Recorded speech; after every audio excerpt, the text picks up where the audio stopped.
1984 World Series. Tonight, Game 3, the San Diego Padres versus the Detroit Tigers.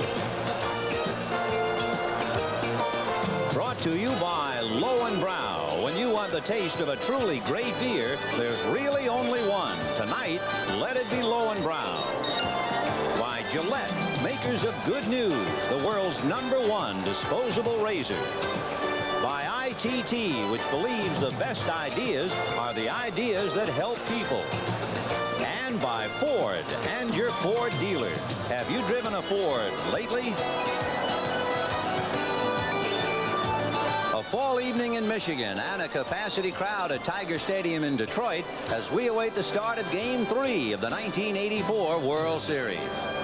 Hi, everybody. I'm Vin Scully, along with Joe Garagiola. Interesting pattern has developed. The Tigers in their postseason games have jumped out in the front.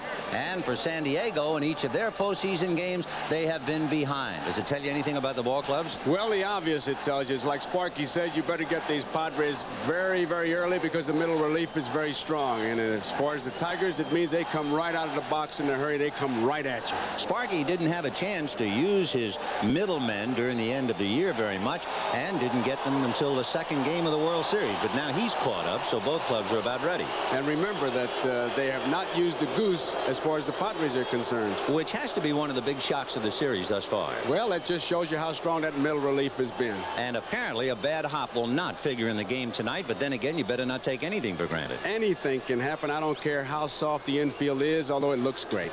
Well, let's meet the players on both ball clubs, and for that introduction, we'll go to our public address announcer here at Tiger Stadium, John Bell. At this time, we'd like to introduce the participants in the 1984 World Series. First, the San Diego Padres. Trainer Dick Dent. Equipment manager Ray Peralta. The coaching staff, Deacon Jones. Ozzie Virgil. Harry Dunlop. Jack Kroll. And in the bullpen, Norm Sherry. Now introducing tonight's non-starters. Infielder Luis Salazar. Infielder Tim Flannery. Infielder Mario Ramirez. Catcher Bruce Bochy. Outfielder Kevin McReynolds. Outfielder Champ Summers. Pitcher Eric Shaw. Pitcher Ed Whitson. Pitcher Luis De Leon. Pitcher Craig Lefferts. Pitcher Mark Thurman. Pitcher Andy Hawkins. Outfielder Ron Renicky. Pitcher Greg Harris. Pitcher Dave Drabecki. Pitcher Greg Booker. Pitcher Rich Gossage. And now, ladies and gentlemen, the starting lineup for the National League champion San Diego Padres. First, the manager, number 23, Dick Williams.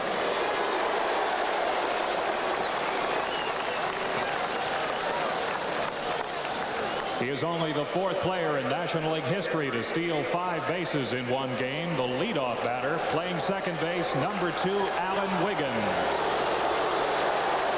He led the major leagues with 69 multiple hit games in 1984. Batting second, the right fielder, number 19, Tony Gwynn. He enters tonight with a lifetime .330 average in World Series play. Hitting third, the first baseman, number 6, Steve Garvey. In August, he became only the 8th major leaguer in history to homer in 6 straight games. Batting fourth, the third baseman, number 9, Greg Nettles. He hit over 300 the final month of the season. Batting fifth, the catcher, number 16, Terry Kennedy. He hit the 3-run homer that won game number 2 for San Diego. Batting sixth, the designated hitter, number 7, Kurt Bavacqua. He had a stretch of at least 1 RBI in 8 straight games. Batting seventh, the left fielder, number 14, Carmelo Martinez. A .348 hitter in postseason play. Batting eighth, the shortstop, number 1, Gary Templeton. He had 7 multiple RBI games as a reserve during 1984. Batting ninth, the center fielder, number 20, Bobby Brown. And warming up in the bullpen, he was the winning pitcher in San Diego's division-clinching game September 20th. The starting pitcher, number 48, Tim Lawler.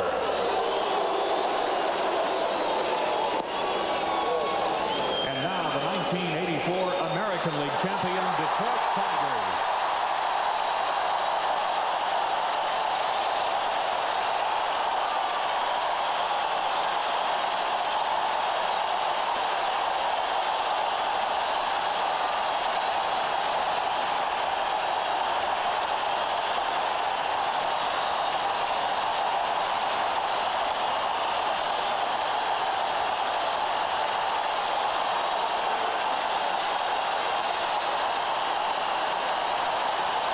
Trainer Bill Beam.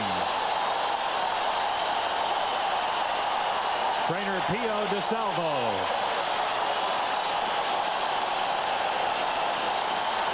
Equipment manager Jim Schmeichel. The coaches Gates Brown,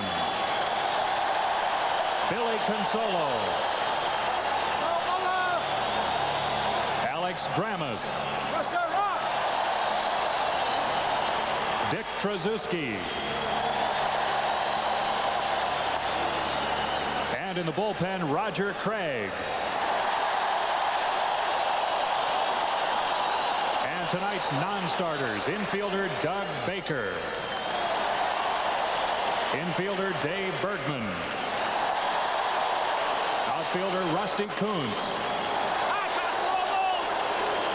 Infielder Tom Brookins. Pitcher Bill Shearer. Pitcher Dave Rozema. Infielder Howard Johnson. Pitcher Willie Hernandez. Pitcher Aurelio Lopez.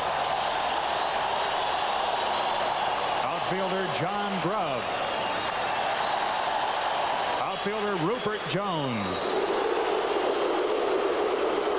Pitcher Doug Baer. Pitcher Sid Manji. Pitcher Juan Berenguer. Pitcher Dan Petrie. Pitcher Jack Morris.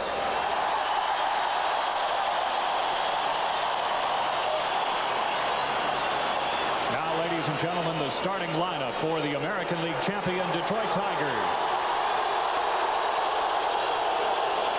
First, the manager, number 11, Sparky Anderson.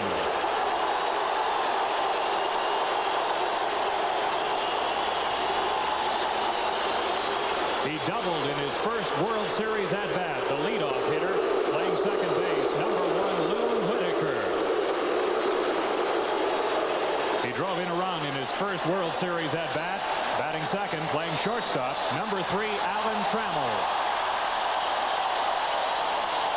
The most valuable player of the American League Championship Series, hitting third and playing right field, number 23, Kirk Gibson. He hit a personal high 33 home runs this year. Batting fourth, the catcher, number 13, Lance Parrish. His home run provided the winning margin in game number 1. Batting fifth, the left fielder, number 31, Larry Herndon. He proved his versatility by playing 7 different positions for the Tigers this year. Batting 6th, the designated hitter, number 27, Barbaro Garbey.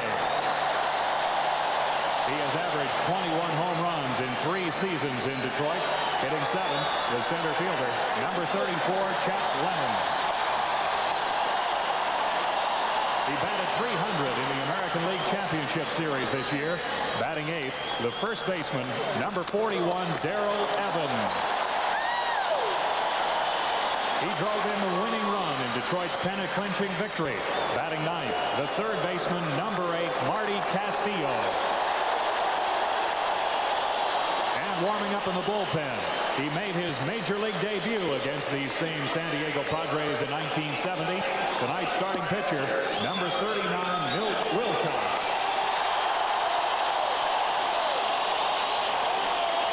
Ladies and gentlemen, the participants in the 1984 World Series.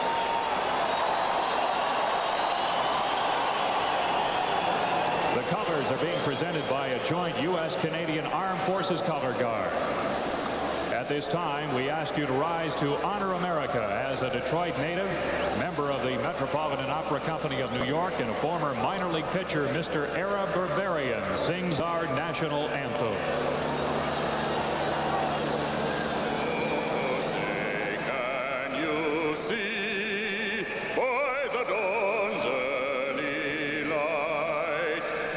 So proudly we hailed at the twilight's last gleaming, whose broad stripes and bright stars through the perilous fight for the ramparts we watched were so gallantly streaming.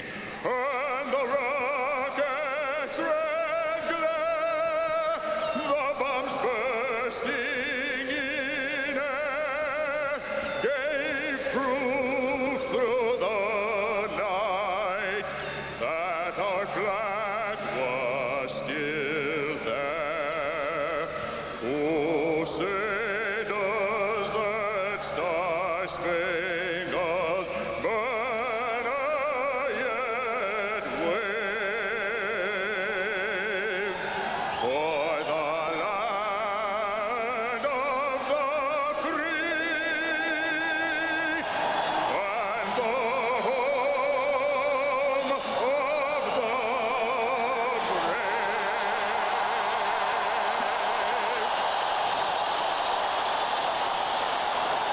Well, all the fuss and the feathers, all the pomp and circumstances are over with. The players lining up on the foul lines and kind of pawing at the dirt like nervous thoroughbreds. And we are to that moment. We'll be back with the starting lineups and get this one underway. Right after the mark. About here at Tiger Stadium is the weather. It really feels more like a spring night, the beginning of something, rather than a fall night, the end of summer.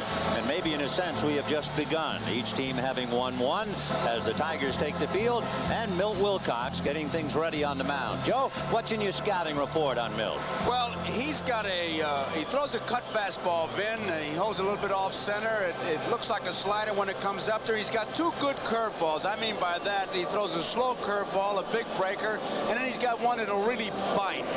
He's got the split finger fastball that everybody on the Tiger pitching staff has. He'll throw plenty of those.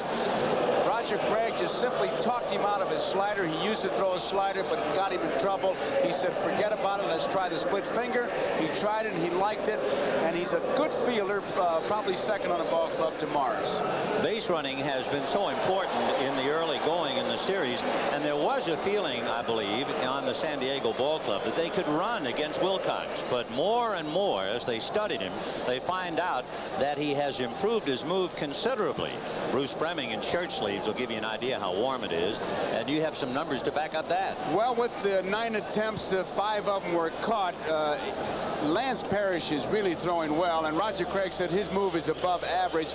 But let's look for some more pitch outs tonight, because Wiggins is going to come out running. They're not going to change their game pattern, and Sparky's not going to change his. The first ball ceremony taken place, and it was honored to John Fetzer, the sole owner of the Tigers, until he sold the ball club to Tom Monahan a year ago.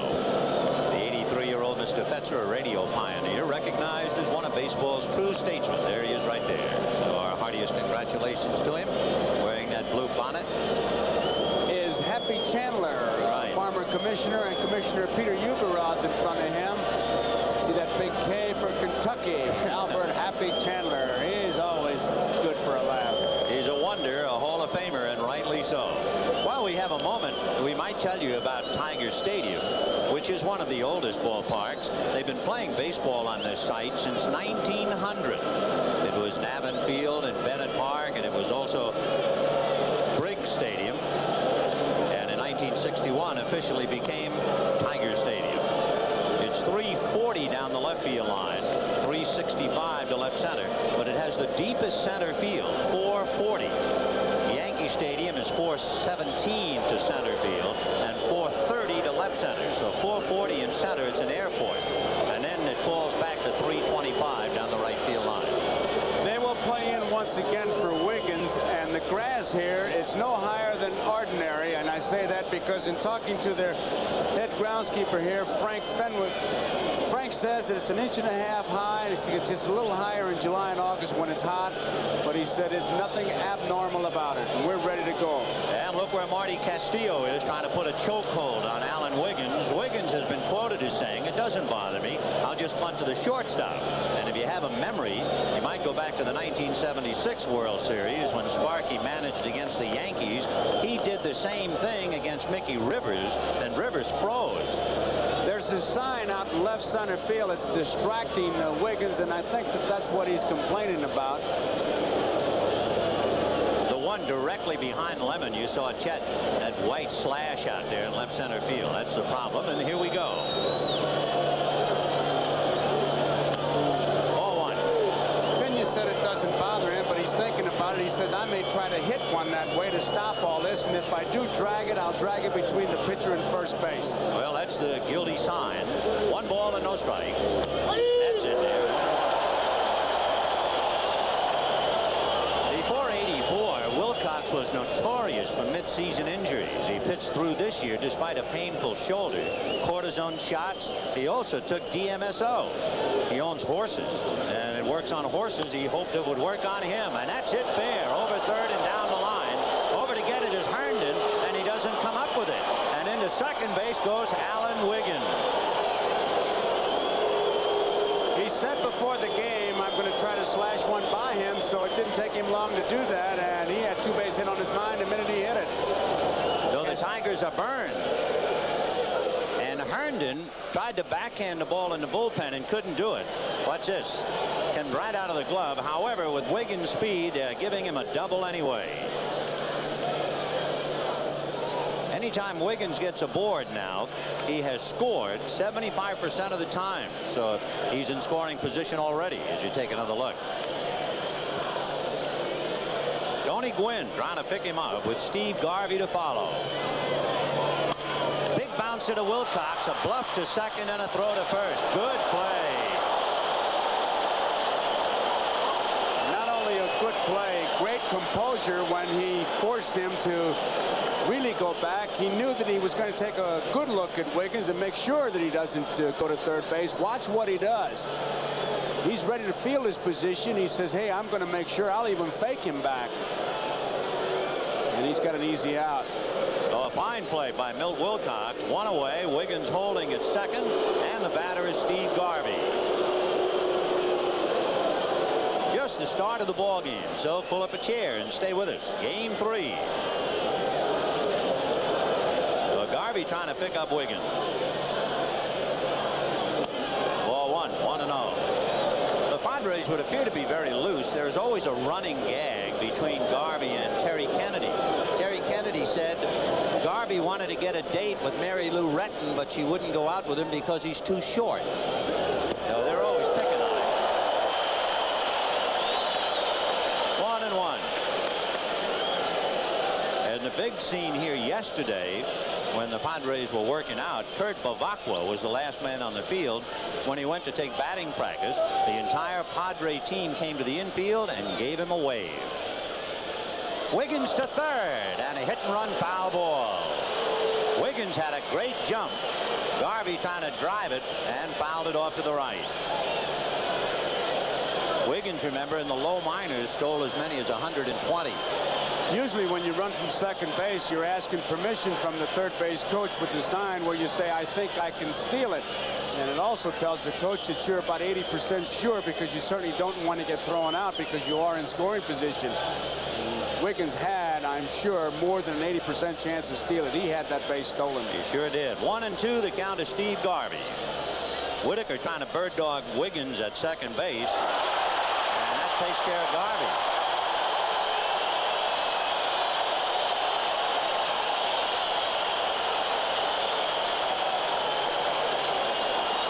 Wilcox high this year in strikeouts. He had 8 against Toronto.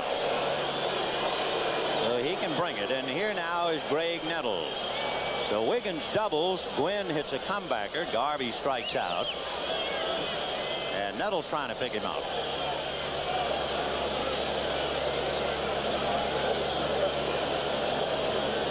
They've been pitching Nettles very carefully.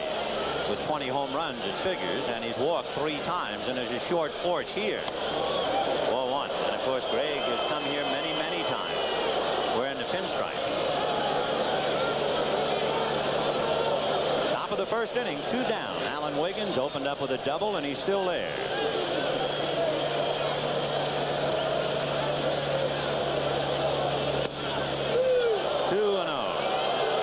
Padres are trying to grasp the initiative. They haven't been able to do it yet in postseason play. Remember, they have trailed in all of their games, just as the Tigers have led in all of theirs. And here was a chance to break the pattern. 2-0. Big change curveball. What a big jug that is.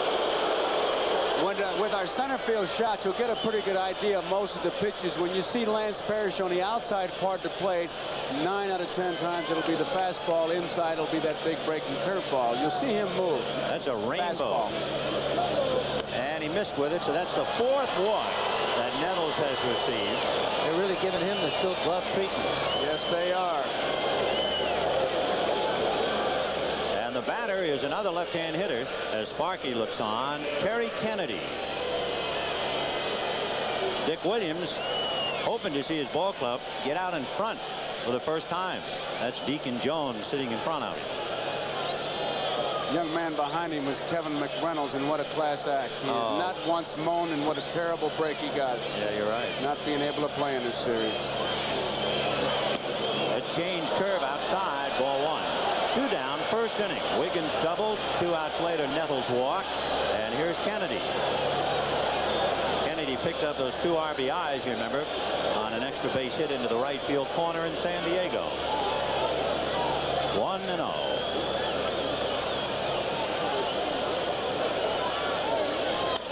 Fouled away. The Tigers behind Wilcox, Evans, Whitaker, Trammell, Castillo, Herndon, Lemon, and Gibson. And on the base paths, Alan Wiggins at second, Greg Nettles at first. 2 out, just the start of something. On deck is the man of the series thus far, Kurt Bavacqua. And his flying machine. 1-1. Wiggins and Nettles taking their leads. Off speed, roll down to Whitaker. Nice easy hop, and that's that.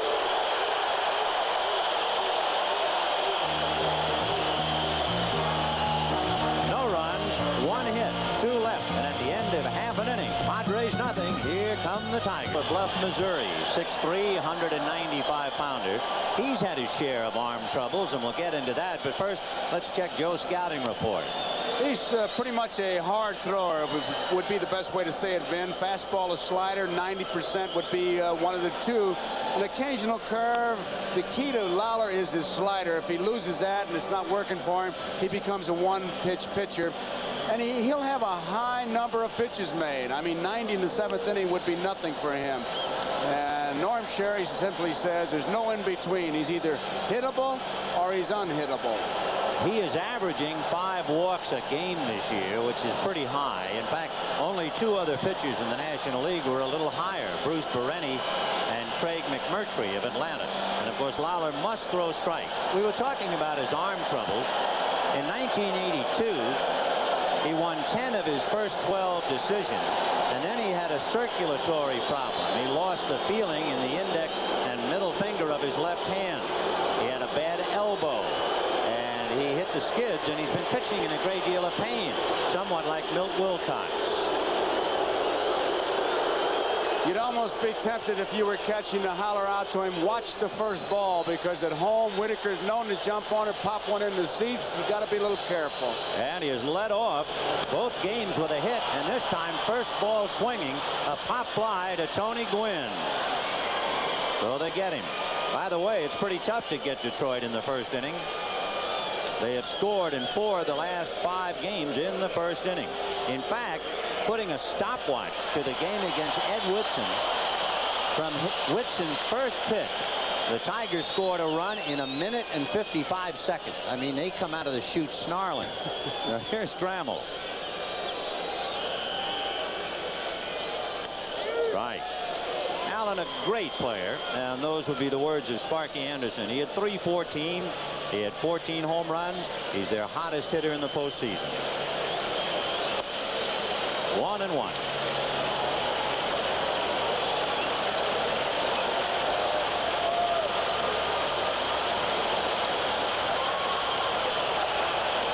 Ball 2. Fastball that stayed up. Greg Nettles about even with the bag at third. You have Garvey, Wiggins, Templeton, and Nettles, Martinez, Brown, and Gwynn, and Kennedy behind the plate. Where the Padres stack up with the leather. 2 balls, 1 strike. Hard, good fastball. That was a good one. He's got to keep the ball down. He'll start to flatten out, get the ball up, and that's when he heads for trouble. He's a power pitcher. He struck out 12 in a game this year. Against Cincinnati the end of July. He can throw hard, but he's also wild and is high. He walked 7 in a game that he lost naturally. Just missed.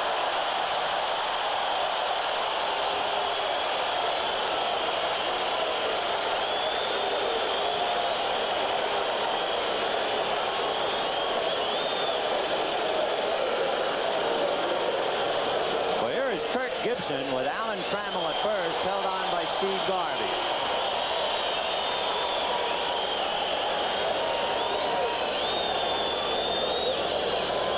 We were talking about the good moves that Wilcox had.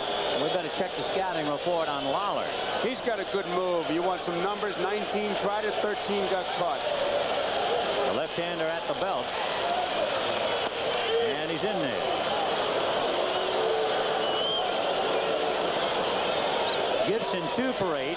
He had 27 home runs during the regular season.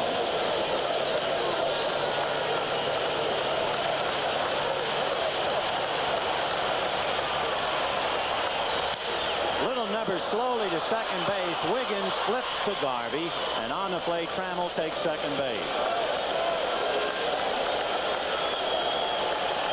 So 2 down in the first inning and make way for Lance Parrish. No score. Bottom half of the first. Even though it's the first inning, this is one of those situations where Kennedy is out there talking to him and simply saying, hey, look, got first base open. You want to go get him, you go get him, but be sure he hits your pitch. Don't be throwing up any room service jobs. And he had better worry about Lance Parrish, who has hit about 40 points higher against left-hand pitching than against right-hand pitching. So with 2 down, Alan Trammell, who walked, is at second base. No score.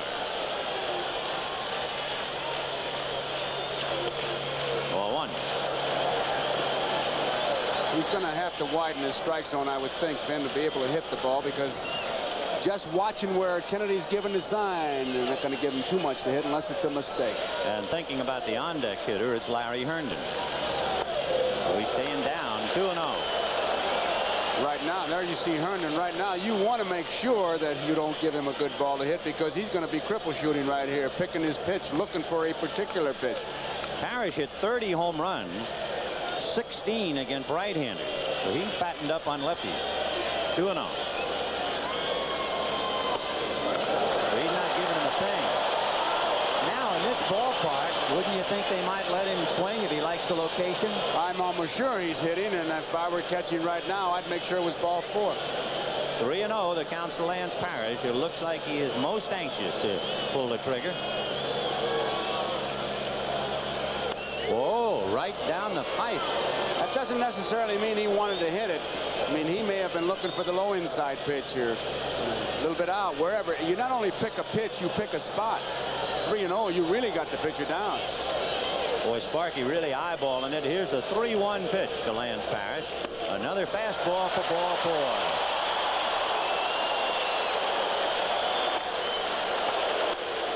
So in a sense, this is following a pattern of Lawler, a little wild. Williams has gone through it many, many times in sweating out the left-hander.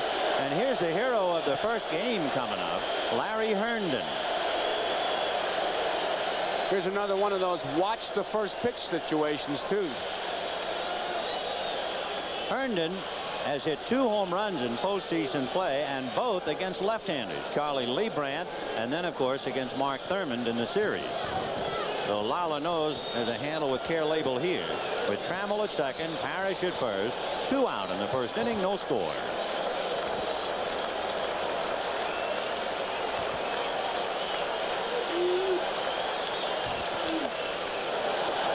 So he's either down or up, which is really wild. It's one thing to be wild in one spot, but he's been wild up and down. And he has walked Trammell and Parrish. He can't get that ball up and stick around very long. 1-0 to Larry Herndon. Fouled away. Off to the right, out of play, carries upstairs. 1 ball, 1 strike.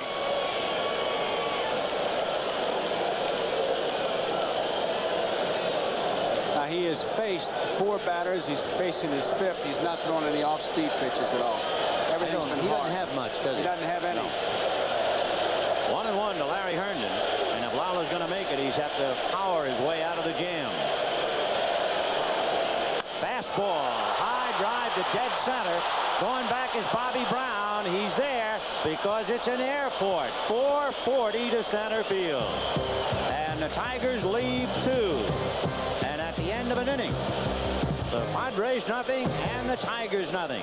Bavacqua, Martinez, and Templeton. Looking at Kurt Bavacqua, and I think he would agree with you if you said he was a journeyman ball player. But the other night, he made the journey of his life.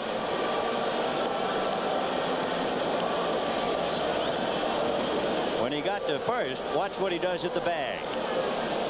And later on, his teammate said Mary Lou Retton gave him a 9.5 for that pirouette.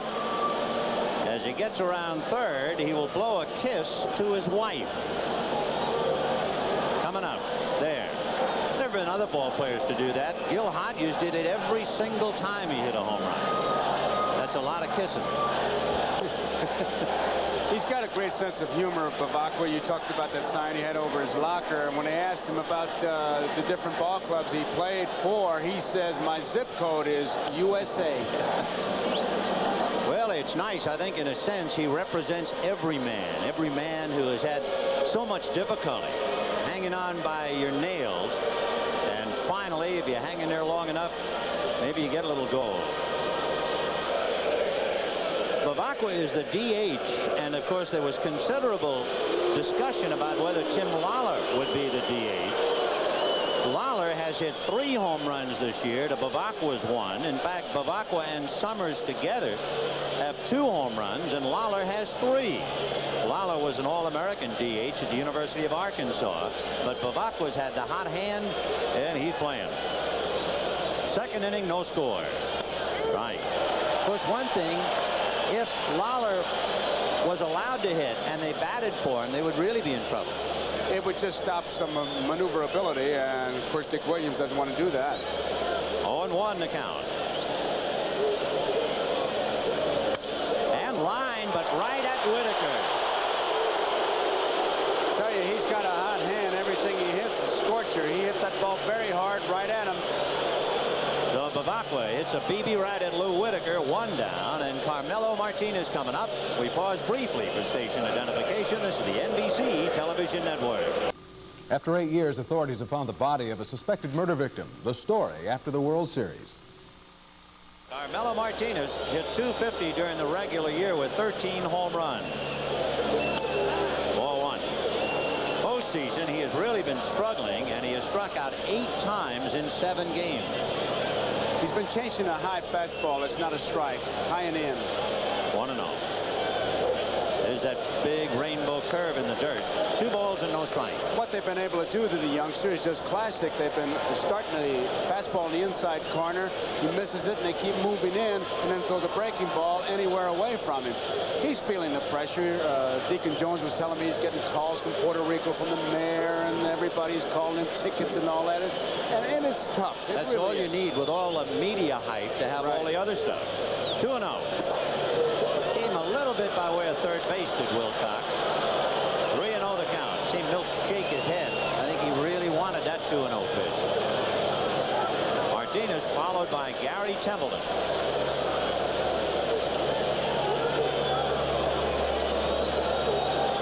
One out, second inning, no score. In there.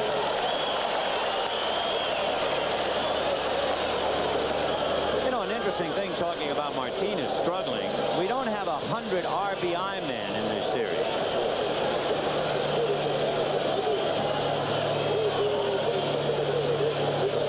Big chopper foul down the line.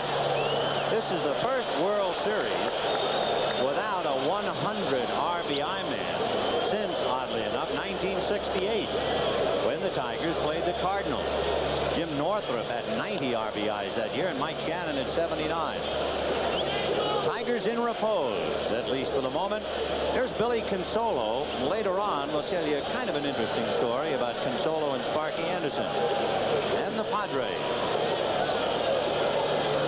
3-2 to Martinez. Oh, what a pitch. Well, that's what happens when things are going bad for you. The slow curveball, 3-2, was not the pitch he could drive, struck him out. The 3-1 pitch was his best pitch, and he pulled it foul. Watch the rotation on his curveball. You can see he just twists. And he was out in front.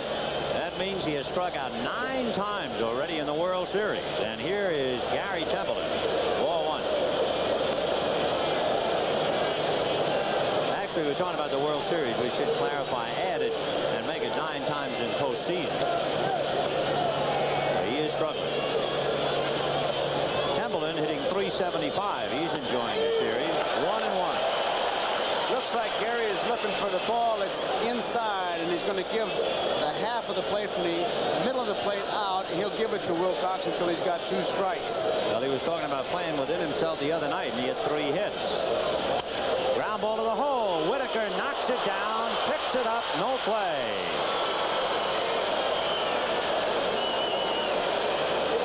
So Lou Whitaker trying to flag it, couldn't do it. And Templeton, of course, particularly difficult hitting left-handed. I asked him as we watched Whitaker try to flag down his base hit, and that's what he's credited with, Templeton is. I said, what tells you that you are really in a groove hitting? He said, when I'm pulling the ball, and he did that right there. He pulled it, got a base hit, so he feels like he's in the groove. Bobby Brown, who has had a long series, particularly in the second game, every time he came up, there were people aboard. He had a runner at second, and he struck out. He had runners at first and third, hit into a force play. He had runners at second and third and popped up, and they sat him down. Templeton, meanwhile, has stolen 8 out of 11, so they'll have to watch him. Brown is a switch hitter. Deacon Jones was really doing a job with Bobby Brown, and I'm a big fan of Deacon Jones, really knows hitting. He says, the thing that you're doing, Bobby, I just eavesdropped and asked him if I could pass it on. He said, the ball outside, instead of going with it, you're trying to pull it. You're strong, but you're not that strong. He said, I'm going to go with it tonight, and I'll get me some hits. He's 0 for 11. Off speed, line to right. Gibson is there.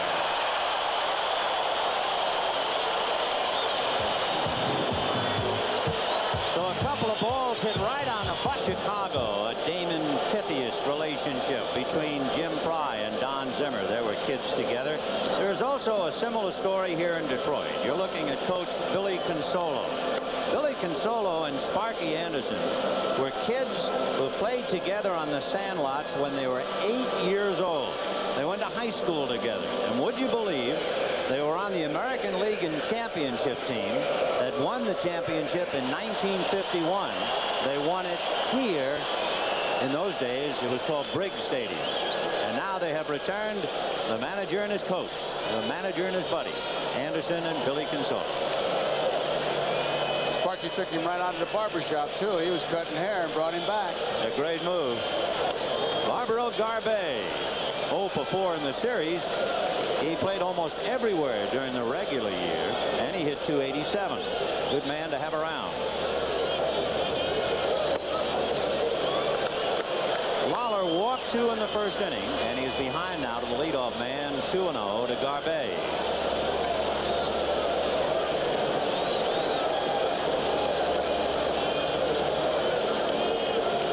Foul back.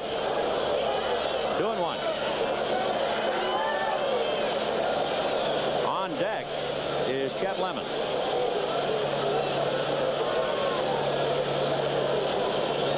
Garbey paid his dues 3 years ago. He missed part of the season with a broken jaw, suffered when a pitch hit him in the face. Ground ball to the left. Templeton is there. Gets him.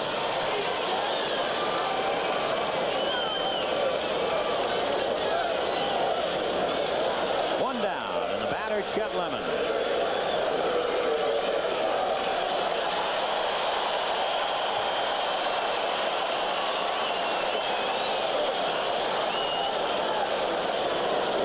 Season play, Lemon has 1 hit in 20 at-bats. The hit came in the series, so you know how hungry he is. Breaking ball missed. Ball 1. He's taking extra batting practice because he knows very well he hasn't been hitting the ball, and he took about 45 minutes extra hitting before anybody else ever came out. Except you and me.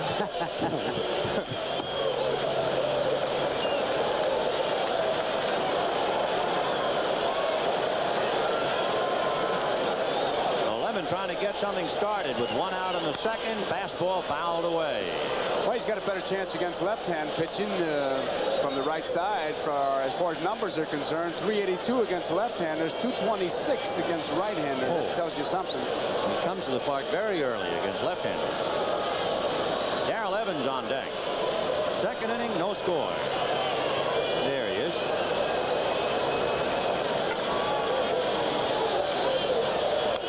Back. 2-2. I tell you what, when we say foul back, there will normally be a dramatic pause, because when it's fouled back, it's in our neighborhood. We are right over the catcher. You can hear it, and I mean, it doesn't take much for the... This is where we are, and he's right there. And I'm right here. 2-2. Fastball banged into right field.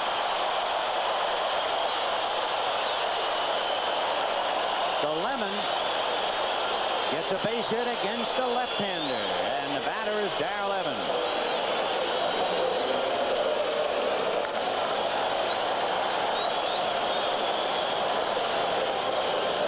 You know, the other night when we were talking about Darrell and his wife saw a flying saucer in Pleasanton, California. Yep.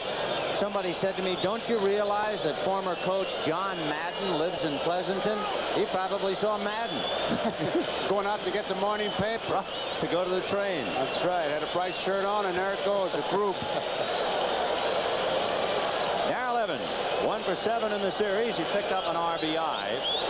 Didn't hit much for average during the year, but he had 16 home runs.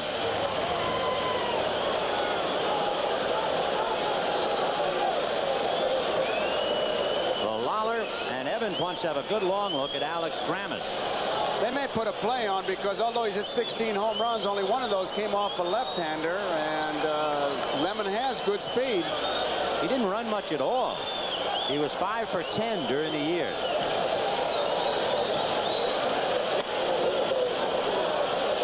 behind on a lot of hitters. That's a dangerous way to begin. 1 ball and no strikes to Darrell Evans. Tim Lawler.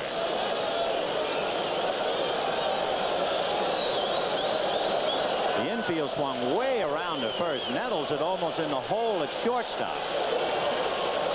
And Gary Templeton way over to his left to fill up the middle.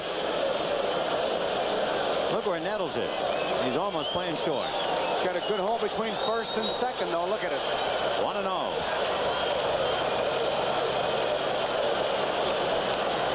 The expression would be bunch him up the middle.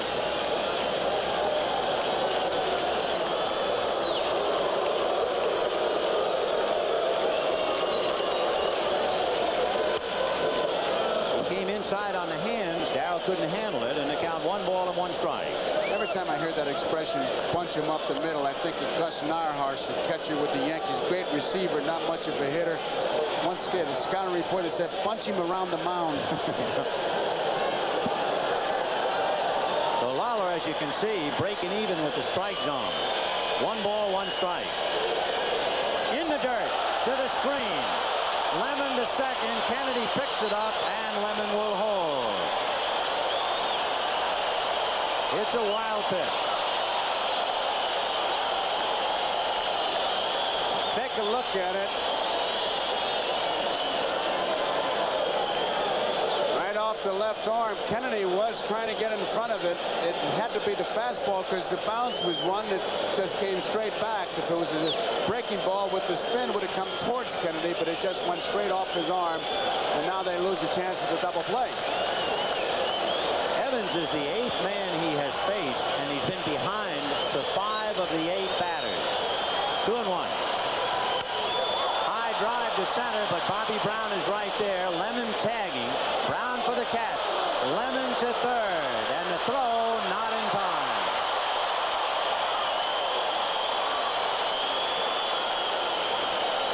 You wonder what advanced scouting does for you. That's one of the things. Tag up and run on the San Diego outfield. The one fellow that they talk about might get you is Gwynn because he charges the ball hard, but the Tigers do not fear any of the outfielders' arms. So Lemon tags and goes to third. That puts a little extra pressure. There are so many ways to score from third as opposed to second, including wild pitch and pass ball and balk and a 2-out error. So there's a little extra heat on Lawler as he works on Marty Castillo. Lemon bluffs down the line. Strike. So Chet Lemon, single, took second on the wild pitch, goes to third on the fly ball to center. No score, 2 out in the second inning.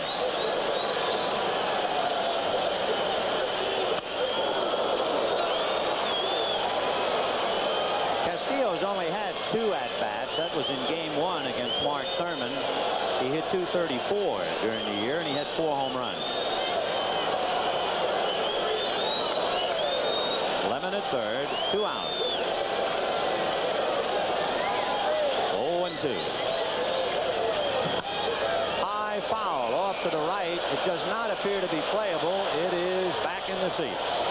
One thing in this ballpark, though, being double-decked as it is, you can't give up on the ball and say it's in the stands. It will drift back. It'll kind of slide back. So it's a good idea to get over there and make sure it's in the stands. And Kennedy sure did that. So Marty Castillo at the plate. No balls and 2 strikes. Does this take a curveball away from Lawler with a runner at third? If you're a catcher, you're worried about him bouncing another one? No way. No. If you do that, then you're really hurting. You got to have confidence in your catcher. All right, let's see what he does with a runner at third. Fastball, foul back. Well, he hadn't given him a breaking ball yet. Where that really comes into play, Ben, that kind of thinking is with the knuckleballer, and that's why the knuckleballer becomes a luxury when there is a man on third. But if you're going to bounce that curveball, you have to have confidence in your catcher that he's going to block it. And both Parrish and Kennedy, being as big as they are, they do a pretty good job of it. A lot of people worrying about him as Lawler looks in. 0-2.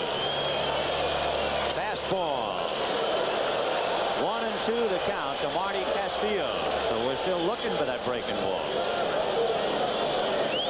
Sparky Anderson watching Lemon come down the line from third. 1-2. Fastball. High drive. Goodbye.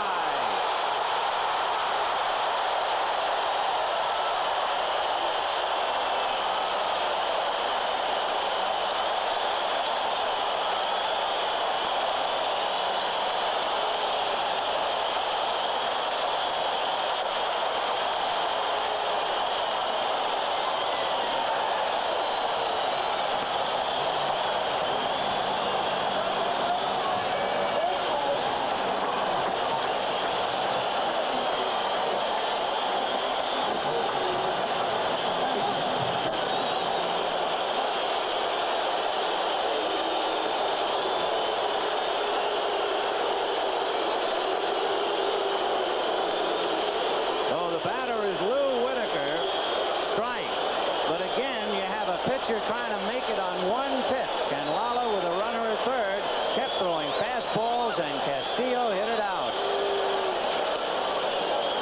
He'll throw mostly fastballs and sliders, and that fastball that Castillo hit, no doubt about it, it was up, and that's a home run pitch. And it is 2-0 in favor of the Tigers.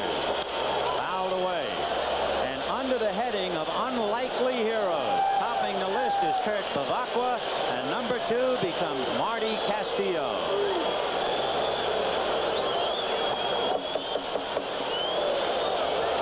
One and two. Fastball high. He started him with 2 breaking balls, but of course he's working on a left-hand hitter. Remember, the pattern has been set. Tigers jump out, and here come the Padres. 2 and 2. Fastball fouled away.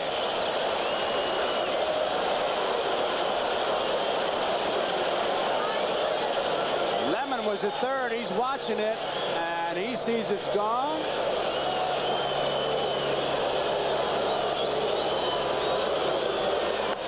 And 3 and 2 to Lou Whitaker. Lawler wants another ball. So Lawler, a man with really only 1 pitch, and he was on very thin ice, falling behind to so many hitters. And finally, they presented him with the bill. 3 and 2 to Whitaker. Fouled away.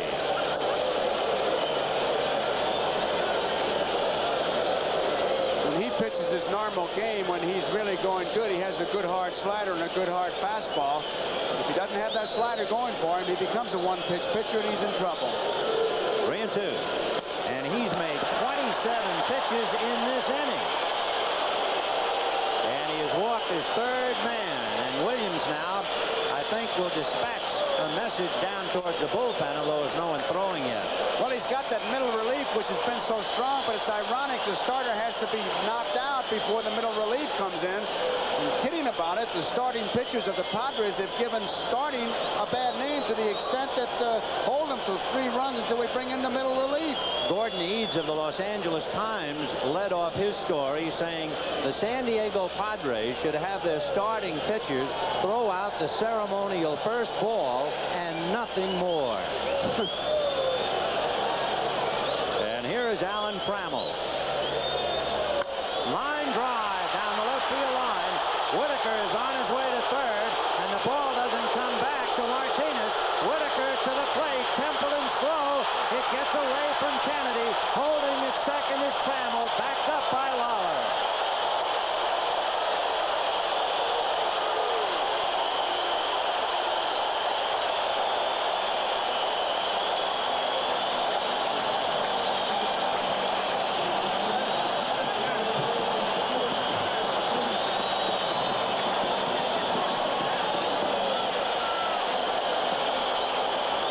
Watch this slide. The reason I say watch this slide, Whitaker was going to make it, but by sliding, he upends Kennedy and the ball gets by him, and it could have been another base for Trammell. It didn't get by far enough because Lawler was backing it up. Kennedy never got a glove on that ball, and many times a runner will do that to you. The batter is Kirk Gibson. By the way, Lou Whitaker is 160 pounds, and Lance Parrish checks in at 220, and he was able to spin Kennedy, who is 6'4" and 220. 1-0. 2-0. I was watching where the runner was when they picked up the ball in left field. He was 3 steps, 3 strides from third base, and Grammas never hesitated. So once that ball gets to the outfield, it's a track meet. It's hard to believe that he could turn Kennedy over with 1 foot, but he did. 2-0 to Gibson. Foul back.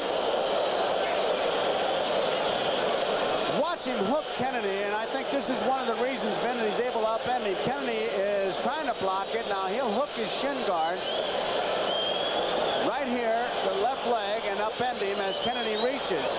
And he never does get his hands on the ball. Good aggressive play by Whitaker, which could have meant a base. 2 balls, 1 strike. Ball 3.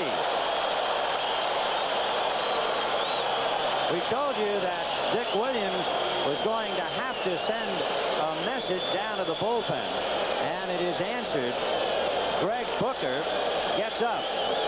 We have not seen Greg, but he's up now. Big right-hander. And there's ball 4.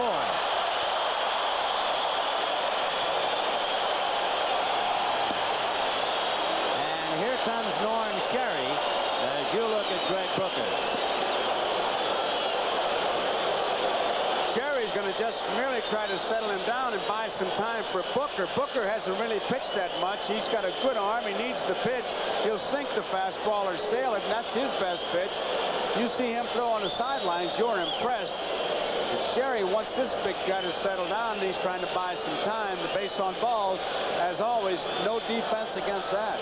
When you look at the fact he has thrown more strikes than balls, it's pretty deceptive, because actually what has happened, he has walked 4, committed a wild pitch, allowed 3 hits and 3 runs in only an inning and 2/3.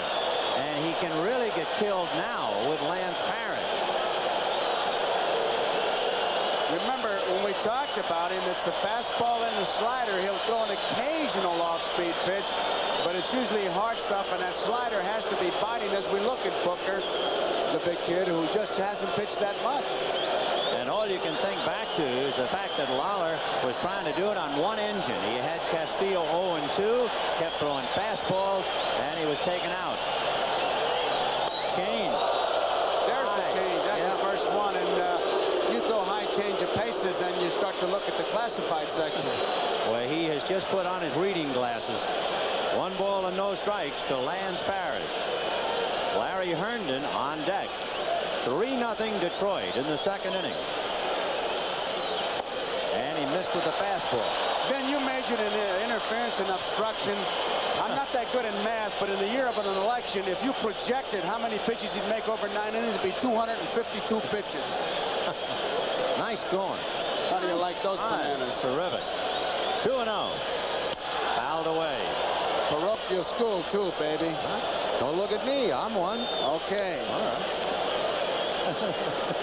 2-1 to Lance Parrish. He's got a double and an RBI in the series. Big man had 33 home runs during the season. 2-1. Lawler is not only battling to stay in the game, he's battling to keep the Padres from disappearing without leaving an oil slick.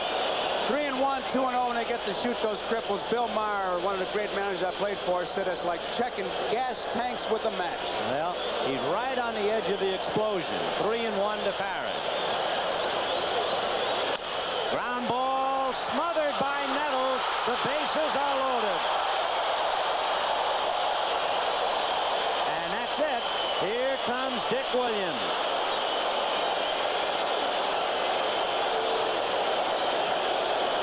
San Diego, like Kansas City, has gone or introduced. The crowd would chant after each name, "Who cares?"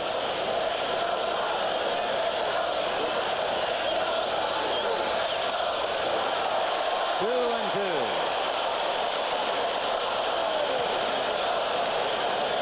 For young Greg Booker. Trying to bail the Padres out of the spot. 4-0 Tigers.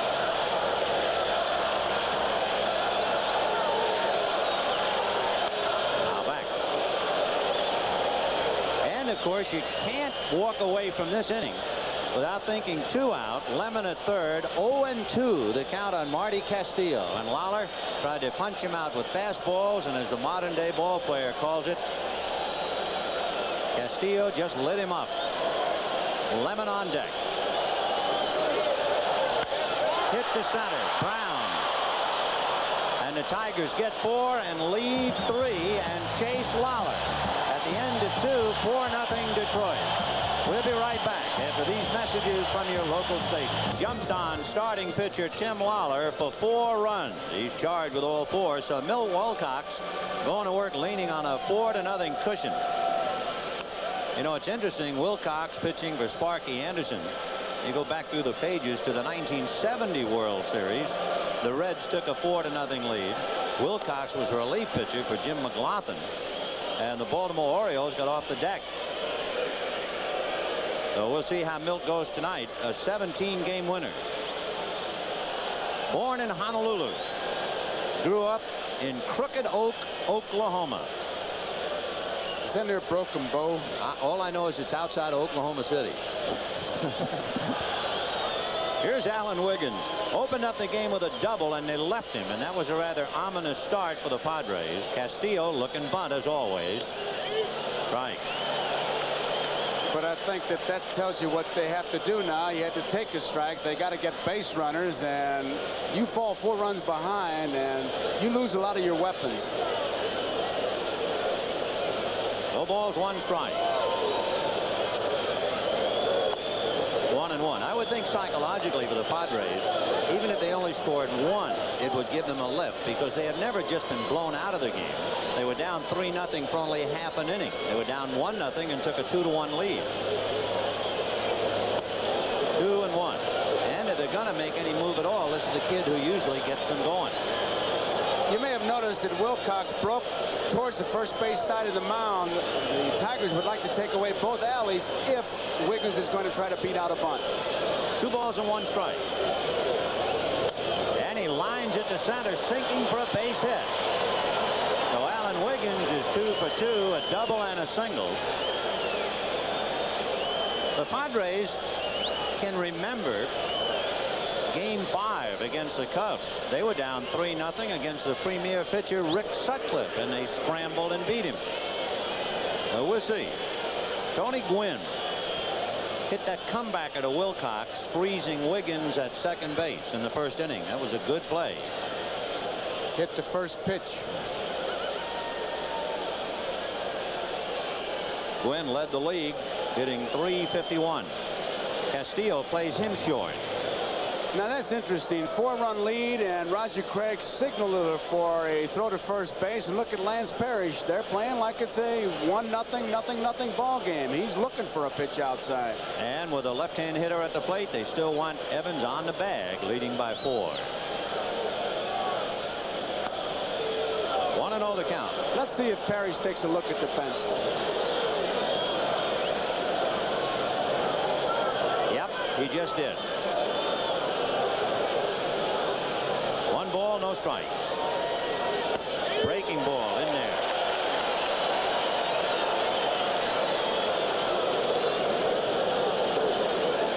A year ago, the Tigers were set to let Wilcox leave as a free agent. They even wrote him a letter thanking him for his years of service with the ball club. And then 2 months later, signed him.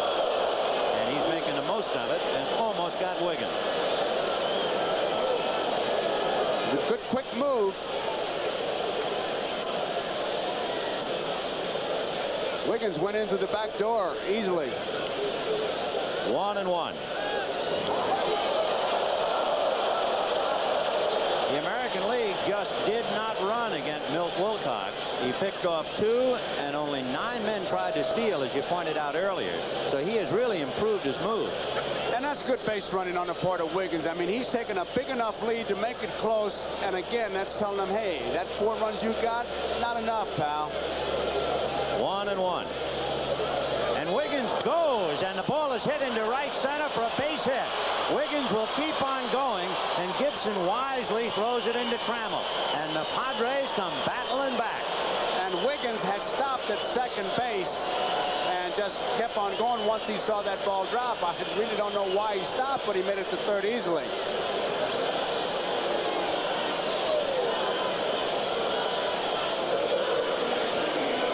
Gibbons had some idea of throwing. When I watch Wiggins, he's got a straight steal, never once looked, and now he's trying to find the ball. He sees it, he knows it's going to drop, and he goes to third. Surprised that Trammell or somebody didn't give him a decoy. I was just going to say, they've been playing together since '78, Whitaker and Trammell, and if ever a runner was susceptible to a good deep, that was the time. They could have faked him right out of his shoes. Well, here's Garvey trying to get the Padres back in the game. First and third, nobody out. Ball 1. Before the game, the Michigan State band put on quite a show, and of course both Garvey and Kirk Gibson played football at Michigan State. They had their pictures taken before the game wearing Spartan football jerseys. Oh, good pitch. Slow curve, and Garvey had already committed, and he was locked at the plate. He had to take it. There was nothing he could do. The book on Garvey is try to jam him the fastball and then throw the bad breaking ball. First and third, nobody out. 1 ball, 1 strike to Garvey.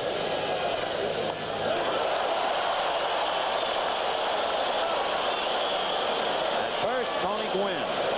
Over at third, Alan Wiggins. Garvey, Nettles, and Kennedy trying to shake him up. Now with 2 strikes, and you've seen him more than I have been, here's where Garvey lays back and drives that ball to the opposite field many, many times. Stays behind that ball. We'll see if Wilcox tries to throw a pitch down and away, maybe in the dirt, but of course you have a runner at third. Fastball hit down to Whitaker. He goes to Trammell to first. Not in time. Not in time, says Rich Garcia. Wiggins scores, and it is 4-1 Detroit. And of course, hanging over Garvey's head, the fact he hit into 25 double plays during the regular season. He had a little bit of trouble getting the ball out of his glove, Whitaker did. Gwynn went down, and there you see it. And Garvey, to me, looked like he beat it. Boy, he sure put an extra burst of speed to make it. Right there. So Garvey picks up an RBI. He's really coming down the line. Look at him stretch out. And all good umpires will tell you there's no such thing as a tie. That thing about tie goes to the runner. Forget about it. He's either safe or he's out. I remember having people tell me the umpire listens while he's looking. I'd like to try and make a living listening in this ballpark tonight.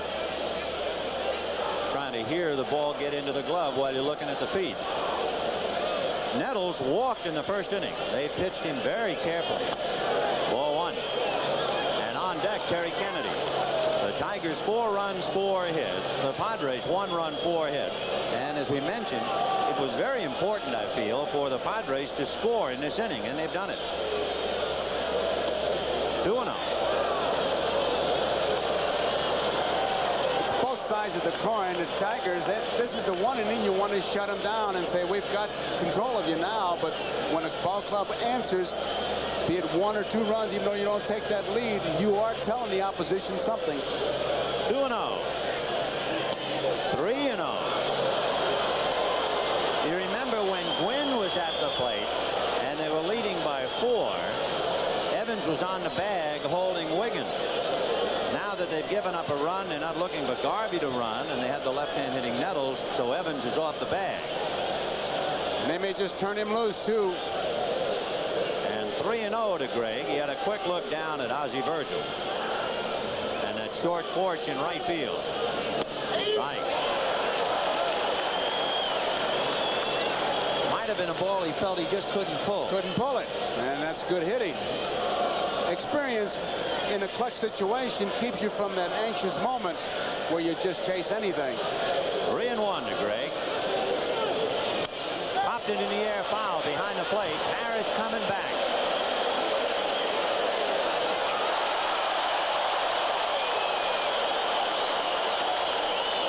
He played that ball well. He got near the stands, and you could see it start to slice away.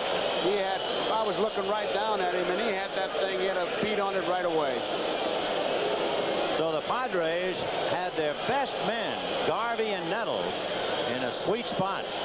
Notice he got rid of that mass so he wouldn't trip on it, and he's got it all away. So Wilcox really fighting his way out of a spot. First and third, nobody out. It gets Garvey on a force, Nettles to foul out, and here's Kennedy. 0-1. Terry has 14 home runs and is certainly capable of hitting the right field seats. It's 325 down the line here. Garvey at first, Evans not holding. 0-1.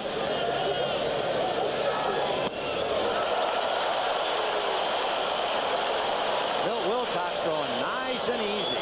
That's the hardest ball he's thrown tonight. That was the best fastball. Very loose, fluid delivery. Eyes riveted on the strike zone. 0-2. Ground ball to the right side to Whitaker, and that's that. So what looked like it might have been a big inning, the Padres are fortunate to get 1 run, 2 hits. And at the end of 2.5 innings, America from Houston, Texas. The pilot is Captain Don McDuff from Anson, Texas. The 200-foot-long America is filled with non-flammable helium. 50-year-old George Sparky Anderson is a very practical man, and he was putting the World Series in its proper perspective. He said, "My daughter Shirley will be married in March. Win or lose, I'll get enough dough to cover the marriage." The father of the bride. We move into the bottom of the third. Chet Lemon, Darrell Evans, Marty Castillo. It was Lemon who had the base hit that started the trouble in the second inning against Lawler. Remember, he was 1 for 20 in postseason play when he got the base hit. Chopper to third. Nettles is there. One down.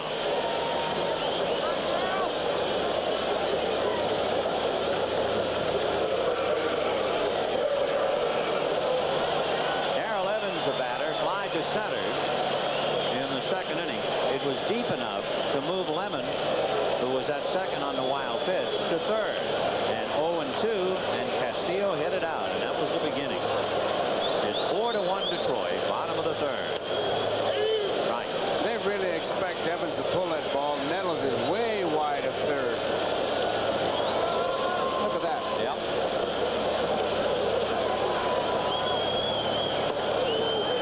One ball, one strike. Of course, after his years in the National League, they certainly don't think he has changed that much. He is, quote, a dead pull hitter.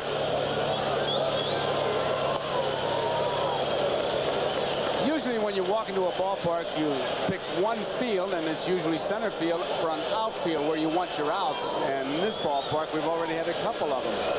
Center field. Chopper foul, 2-2. Boy, that's a long way, the deepest part of any ballpark in the major league. 440 feet. That's a long distance call from home plate. There was only one ballpark I can remember where there was really no outfield where you could, and that was Ebbets Field. That's right. Any fly ball was in play. Anything was in play. Ball three. And of course, the old Polo Ground. Oh, forget it. Was what, 481 or 460, something like that, the dead center.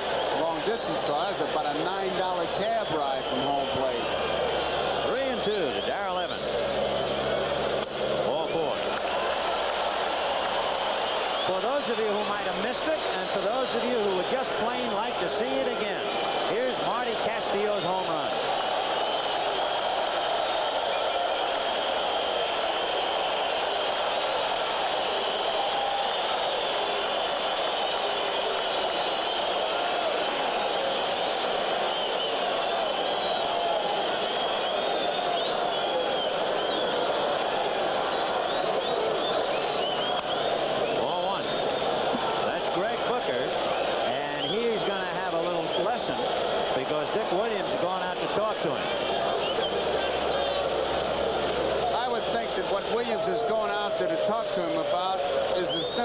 Page 2 and the Spalding guy to pitching.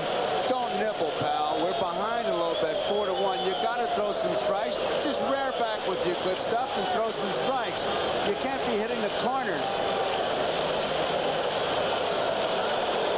The Tigers have gotten 5 walks. Reminds me, when you were catching, did you ever get chewed at by the manager for your pitch selection? As if the manager said, "Hey, you're calling them. Don't call breaking balls. Make the job easier." Sure, yeah, sure. I just wonder. I'm not saying Kennedy was guilty of that. Let me tell you, I would venture to say that the toughest thing for catching is not throwing, blocking the plate. Is finding out the pitcher's best pitch that day, and more catchers send pitches to the showers than hitters.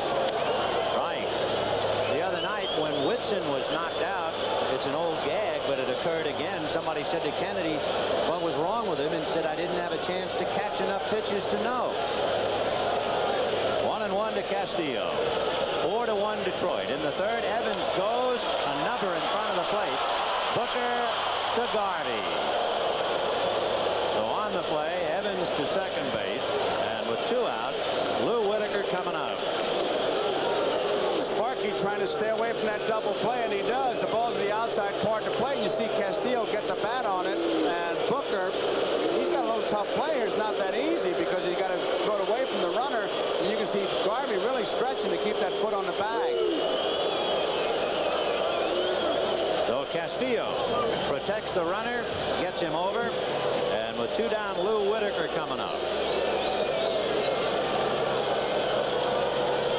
Lou flied to right and walked, but that was against Lawler. Now he's looking at Booker. He's about an 85-point better hitter against right-hand pitches. Not about, he is. 230 against left-handers, 315 against right-handers. And he can hurt you. He hit 13 home runs during the regular year. Fastball fouled away. When the Padres bat in the 4th, they have Bavacqua, Martinez, and Templeton. Evans at second, 2 out in the 3rd. 4-1 Detroit. Game 3.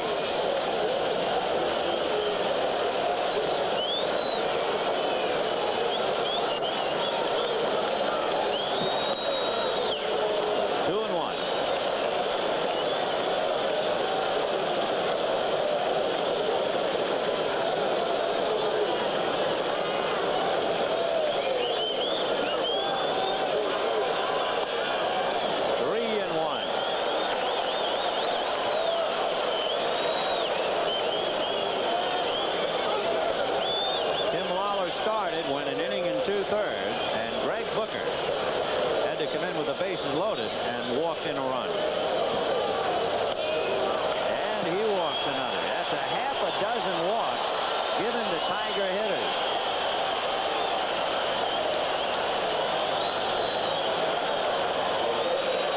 Alan Trammell coming up.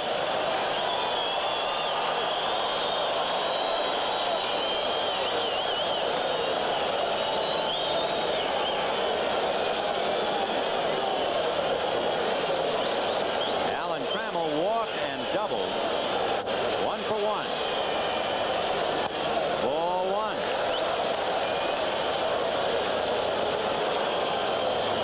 Allen doubled in the 2nd. Lou Whitaker scoring from first base. He has Evans at 2nd, Whitaker at 1st.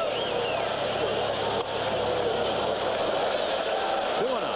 The tough thing for Kennedy, there is really no consistency in his wildness, which can help you. If he's wild high, he's not bending over. If he's wild low, obviously coming through. He's been wild high, low, inside, outside. He's made Kennedy a yo-yo. And the background for Booker, all the other Padres going from one foot to the other. Ball 3. The sure sign that a ball club is in trouble is watching the players shift around behind a pitcher who can't throw strikes. Greg Harris, a right-hander, up in the bullpen as Kennedy goes out to talk to Booker. They'll be back on their heels, and you never see a good play behind a pitcher who is wild. And Kennedy just trying to settle the youngster down. It's a tough spot for him, no question about it. And Williams taking a good look to see if his man is ready. He's looking for a sign from Harry Dunlop, the coach, and it's usually a simple sign. Takes his hat off, means he's ready. So Booker has walked 3. Lala walked 4. Here's Trammell with a 3-0 count. And he walked.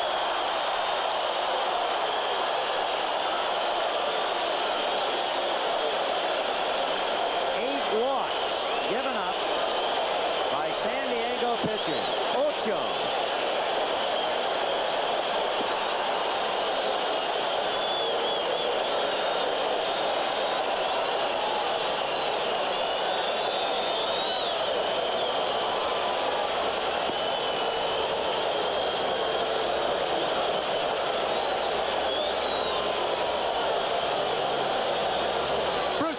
Going to try to break it up because there's no strategy involved. He's just trying to buy some time, and now Williams is going to go out there and make his change if his pitcher's ready, and he already got the sign that he is. Here he comes.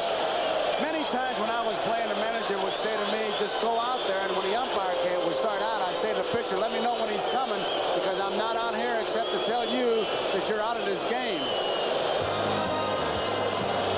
So Dick Williams will be bringing in Greg Harris, just like he brought in Greg Booker, with the bases loaded. Interested to know the teams involved. There were 2 of them. The Dodgers gave the Yankees 11 walks in 1956, and the Yankees gave the Braves 11 walks in 1957.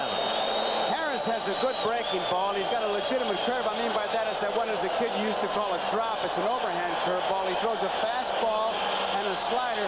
But in this spot, Vin, Gibson's got to go up there saying he's got the bases loaded. He's going to try to get ahead of me. I'm going to look fastball. I'm going to sit on it. If it's anything but a fastball, I'm going to take it.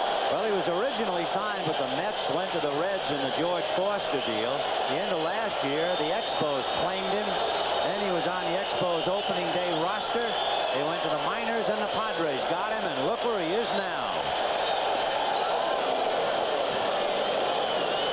You don't think he was looking for that, do you? He was going to hit it all the way to Michigan State. He was drooling. 0-1. Evans at third, Whitaker at second, Trammell at first. 4-1 Tigers, and the Padres trying to hang on. Breaking ball in the dirt. Kennedy can't find it, and everybody moves up 90 feet. The ball hit Gibson, and the bases remain loaded. That was that overhand curveball.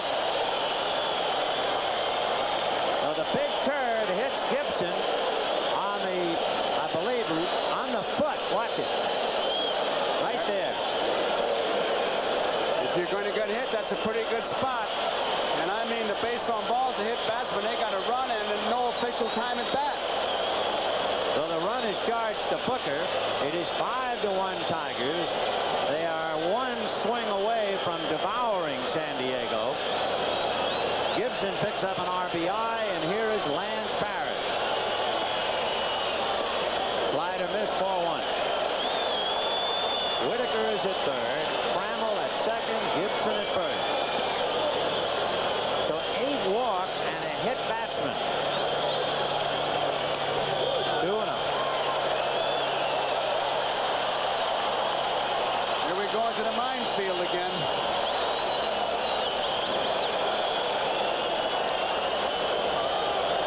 Bases loaded.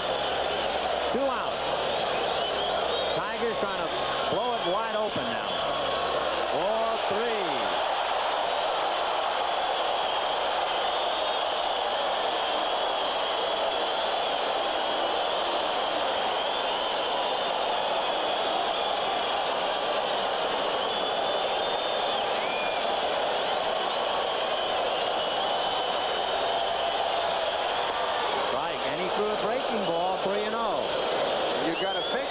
Is sitting on that fastball. He's got 4 career grand slams, so his eyes are pretty wide right about now.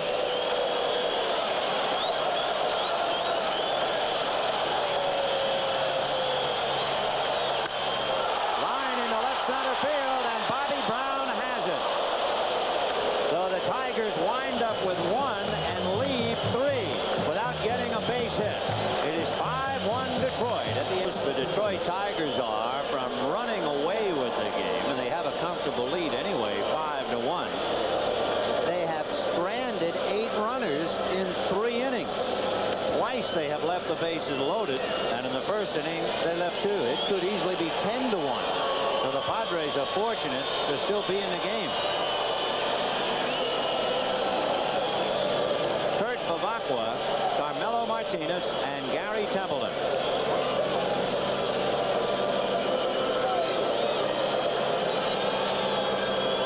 About the club shutting the other guy down. Keep in mind that the Padres scored their run top of the 3rd. Detroit comes back and almost scores a lot of runs, but they do get back the 1 run they gave up. When Bavacqua hit that 3-run home run in game 2, Sparky Anderson said he must have been paying me back for the time I sent him to the minors when I was managing at Cincinnati. He cut him, the last man to be cut in spring training at 70. Ball 1.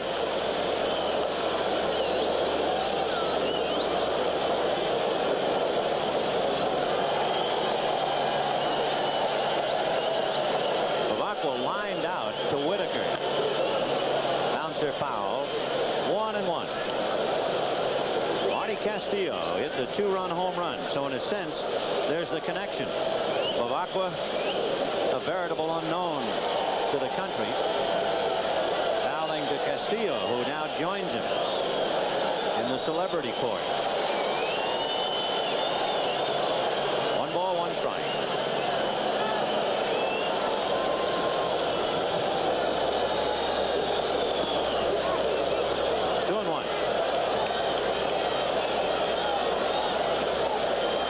Wilcox has allowed 1 run and 4 hits. Allowed at least 1 hit in each of the first 3 innings. Hard ground ball, base hit for Bavacqua.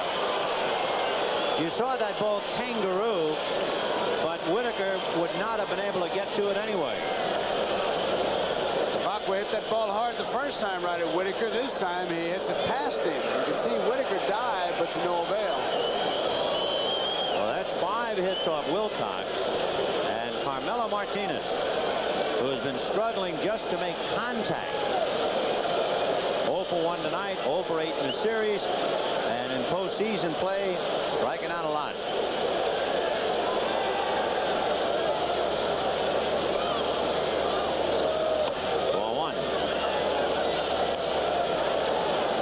Pitch they want him to lay off. Easier said than done. No question about it. Deacon Jones was talking to him a long time before the game. Evans, as you see, not holding Bavacqua. 2-0. And Parrish now wants to talk to Wilcox. Very simple conversation. Hey, you got a 4-run lead, just throw some strikes. What are you trying to hit corners for? We gave you the lead. Throw some strikes and we'll make some plays. Much later in the ball game, we'll have our selection of the Miller most valuable player. The big blow certainly thus far was the 2-run home run by Marty Castillo.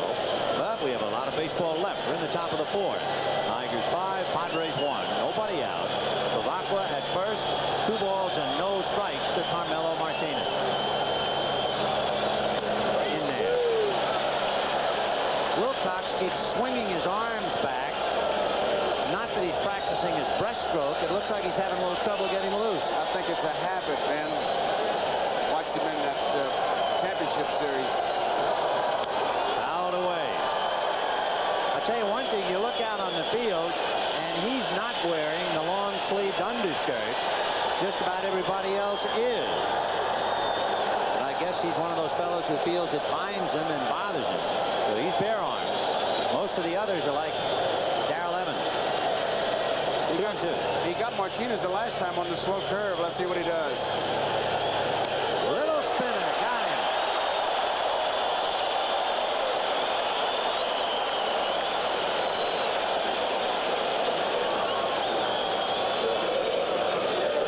So Martinez, take a look at this. Say that camera is something. Look at it break, and he just cannot pull the trigger and follows it right into the catcher's mitt. Pretty good recovery. Parrish goes out. It's 2-0, and he throws 3 strikes. Well, he didn't go out there to make friends and influence people. He influenced the pitcher. He went out to hammer him. Here's Templeton. Fouled away off third, out of play. My problems with pitchers never came in a close ball game. It always came in a game like this. They think they got a big lead, they let up a little bit, or they start to nibble, and they start to finesse, and you say, hey, what got you here? Your fastball, throw it. I'll tell you one thing, Milt Wilcox should study a little history concerning Sparky Anderson and complete games. We'll tell you why after this pitch. 0-1. Foul back. When Jack Morris pitched a complete game in game 1, that's the only complete game that Sparky Anderson has had from a starting pitcher in 25 World Series games. Milt Wilcox, in the great year he had, did not give him a complete game this year as we look at Captain Hook and Roger Craig. 0-2. Fouled away.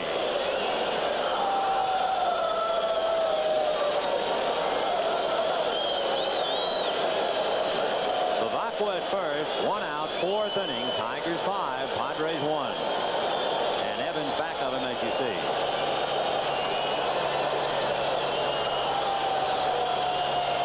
Templeton singled in the 2nd inning off Whitaker's glove. Little nubber up along third. Tough play. Barehanded by Castillo. No throw. And wisely made. Had he made the throw and thrown it away, the Padres would have had runners at 2nd and 3rd. So Castillo wisely elected to take a bite out of it. And you have first and second, one out, and Bobby Brown the batter. It stayed right on that grass, and Castillo could do nothing. Isn't it amazing? Here comes Brown again with 2 men on base. The man replacing Kevin. Unbelievable. He hit the ball hard his last time. He drilled one to right field, but right at Kirk Gibson.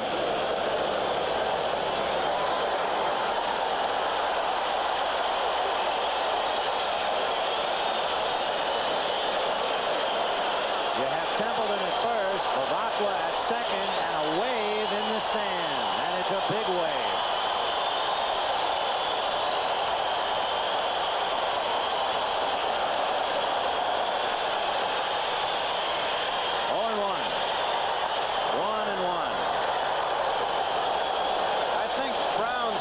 As far as hitting is going to be, if it's on the outside part of the plate, go the opposite field and pull the breaking ball. Look at this wave and listen to it.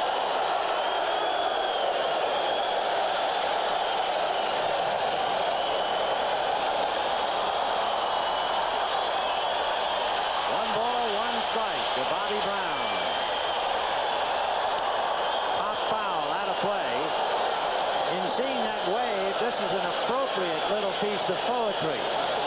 From the benches black with people, there went up a muffled roar, like the beating of the storm waves on a stern and distant shore. That paragraph is from Casey at the bat. 1-2 to Bobby Brown. 2-2. I think that section that we showed that didn't do the wave must be Padre fans, obviously, because it was really coming around strong. And then it hit just like hitting a brick wall. Stopped. Templeton at first, Bavacqua at second, one out. 2-2 to Brown. Chopper to third, right at the bag. Knocked down by Castillo. He falls, scrambles, got him.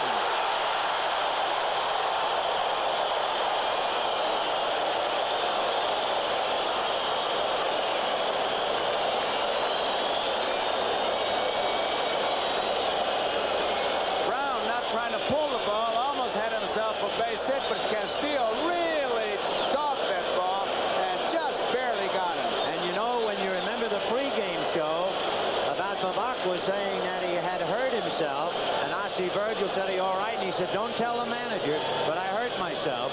And Bavacqua was just one step from making that play.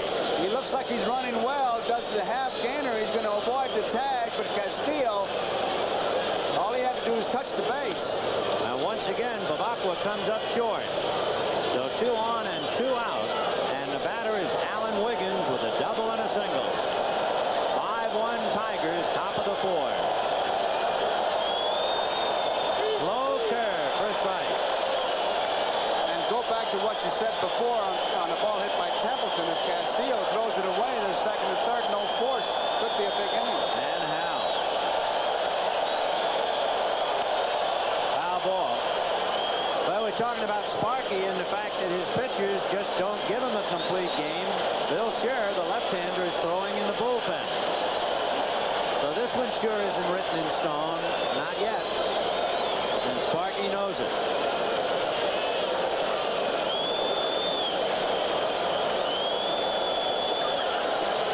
Brown at first, Templeton at second, 2 out. 1-2 to Alan Wiggins.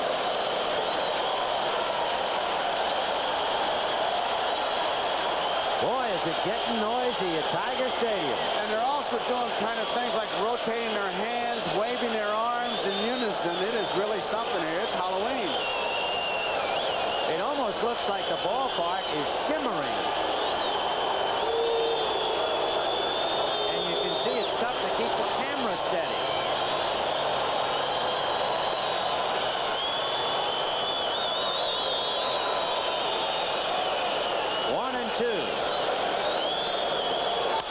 Little bouncer by the mound. Whitaker getting the hop and goes to the bag.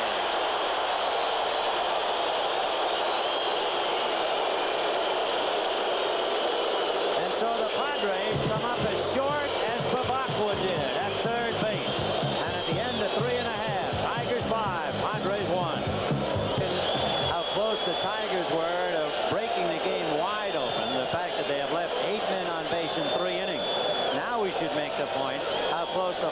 Padres have come to getting back in the game. The Padres have left 6 men on in their 4 innings. And here is Larry Herndon. In there. Herndon walked in the 2nd inning. Picked up an RBI for his effort. Ground ball wide to third, off Nettles' glove.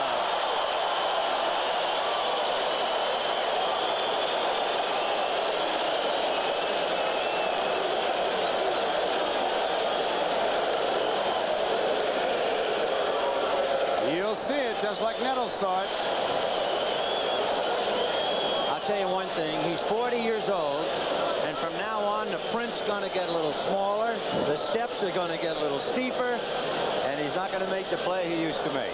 Well, he's going to play him off the side a little bit more, too. He made that play for 10 years, and they're very charitable, I think, in giving a base hit that time.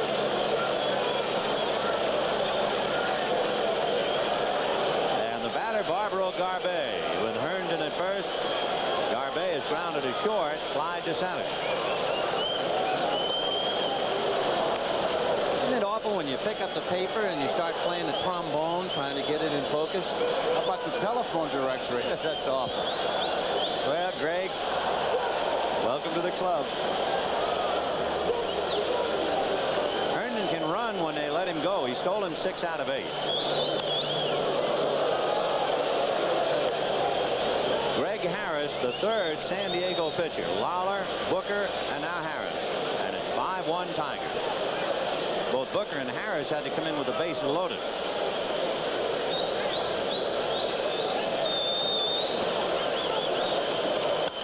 Ground ball not hit hard. Big hop for Templeton to Wiggins.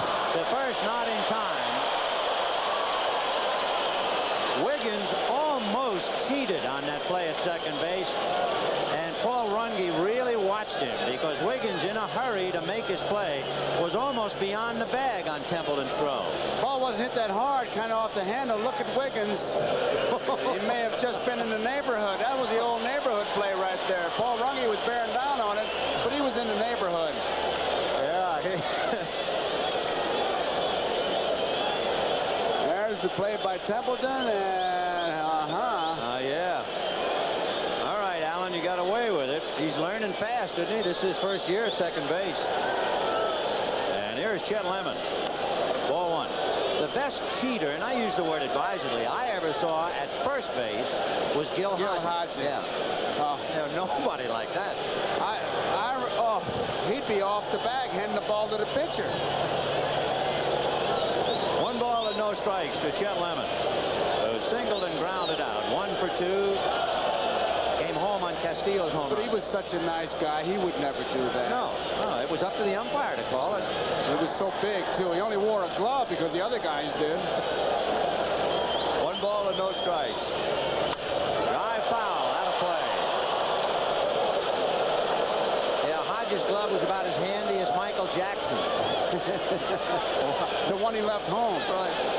1-1 to Lemon, who's checking with Alex Kramis. Garbe at first, held on by Garvey. Garbe is in the red. He's been caught more times than he has succeeded, but they might put a hit and run play on. 1-1.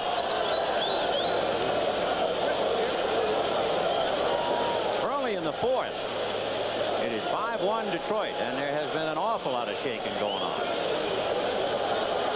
Properly so in Motown.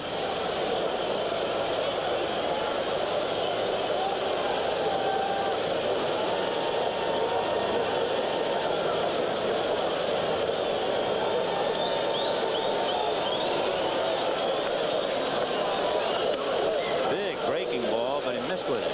He's got a legitimate curveball, and you call it a curve because everybody else does, but that's a drop when we were kids. Those great names, I wish they'd come back. The in-shoot, the out-shoot, fade away, drop, riser.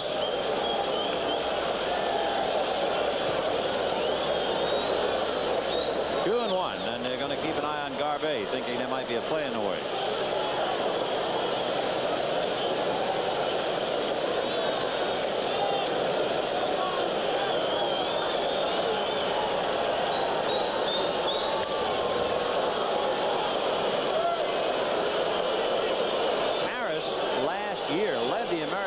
association in strikeouts.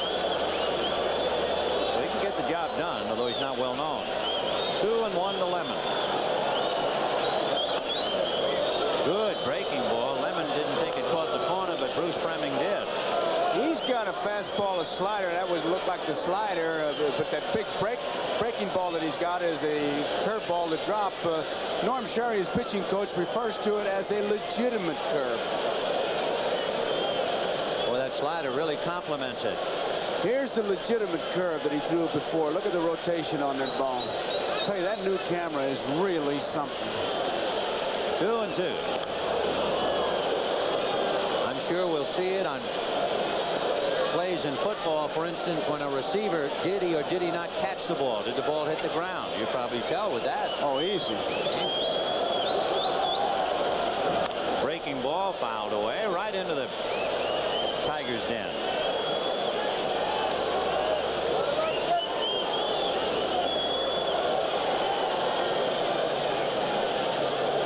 Lemon again, along with Garbe, checking with third base coach Alex Grammett.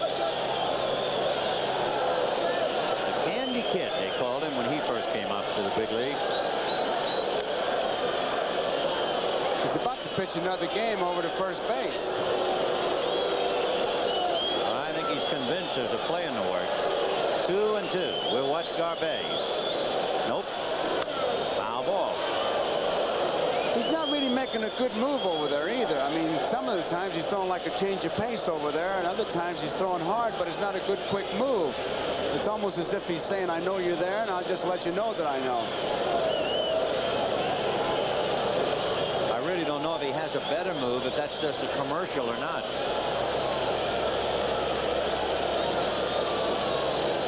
And there goes Garbe. Hit and run foul ball down the line out of play. So they were sniffing at it. They knew it was around here somewhere. And Lemon fouled it off. And they're going to check again if it's still on. I know the late Walter Alston used to always say, if you think a play is good and the hitter fouls it off, come right back with it. Well, let's see if Sparky comes back with it. Garbe checked with Trzaskowski, took a good look.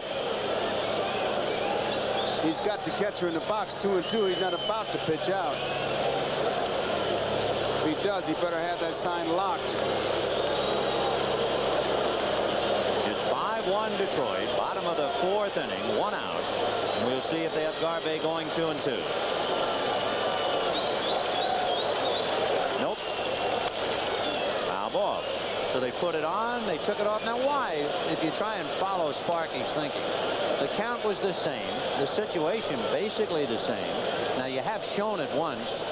Why wouldn't you keep it on? Well, he may have told Garbe, hey, if you get a good jump, go ahead, when he did it. Now, somebody's going to tip it off. Now, Sparky took a good look at him. Grammas hasn't done much. Garbe did not check with Trzaskowski. Not going. And down goes Lemon. So only once in that sequence did they put the play on. And the pitch was fouled off. And Lemon proceeds to strike out. So 2 down. And the batter is Darrell Evans. When the Padres bat in the 5th inning, they have Gwynn, Garvey, and Nettles. That fastball was clocked at 85. But with that camera, it looked like might throw to second base. All right, here's Evans, 0 for 1. Hard slider inside, 1 ball, no strikes. Evans flied to center, moving Lemon to third back in the 2nd inning when the Tigers scored 4. And last time up in the 3rd inning, he walked.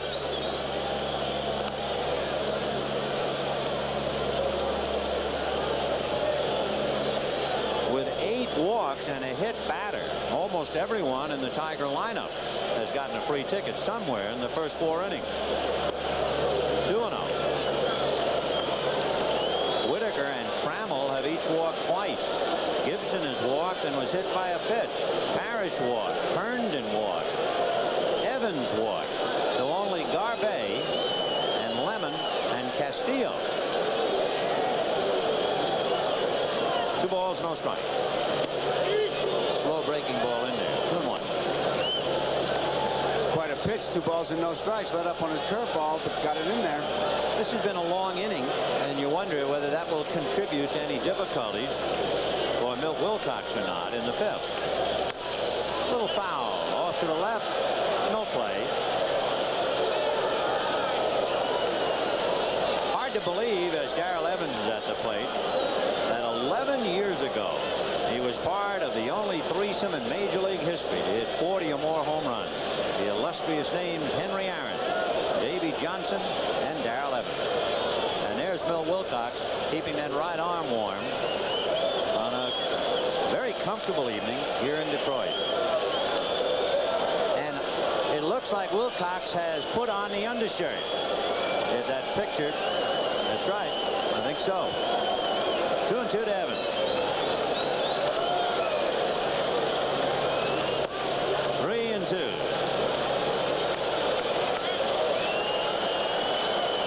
Remember Aaron Robinson, the catcher with the Yankees? Oh, yeah. He used to call these guys near beer pitchers. 3-2 on everybody. 3.2. Well, Garvey will go.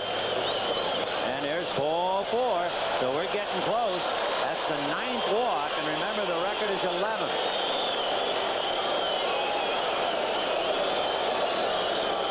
Bases on balls are pretty unsatisfying to the baseball appetite. So I wouldn't be surprised if they finally make the record and they put it up on the scoreboard and the crowd hollers, "Who cares?" If they don't, we should. Here's Marty Castillo. 2 on, 2 out. Ball 1.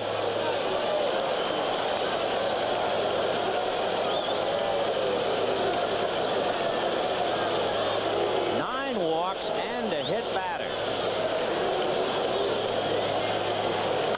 High fly ball to Bobby Brown. And so Detroit has left 10 men in 4 innings. They should have blown San Diego out, but it's still a game. We'll be right back after these messages from the old days. And maybe that's one reason why we've had 9 walks and a hit batter by San Diego pitchers. At least it's worthy of your consideration. With a young pitching staff accustomed to pitching in a multi-purpose stadium, the San Diego Padres, Lawler, Booker, and Harris might be a little claustrophobic here and trying to pitch too carefully. That could be an insight into why we've had so many walks. Ball 1 to Tony Gwynn. One thing, Joe, when you look in the outfield, because they have a wire fence atop the low barrier wall, the crowd looks closer than it really is.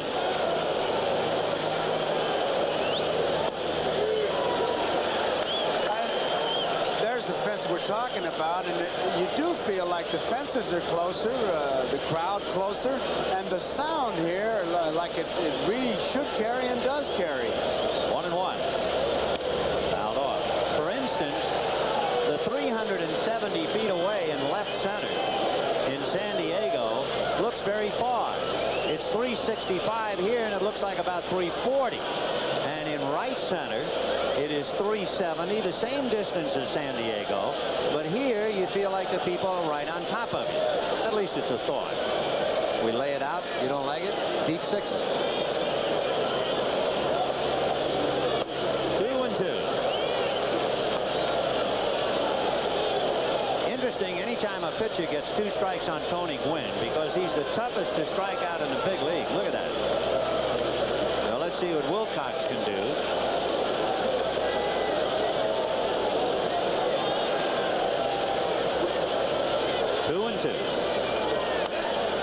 Foul ball. Once again, his batting coach, Deacon Jones, as we look at Garvey on deck, says about Gwynn, he's not afraid to hit with 2 strikes, and he can put the ball in play. He says when he does strike out, he really is almost ashamed that he strikes out and almost sneaks back to the bench. And there you have it, and it looked like a change. It was. He took something off the curveball. Can you imagine? He had struck out only 13 times and over 600 at-bats. Look at this, changeup.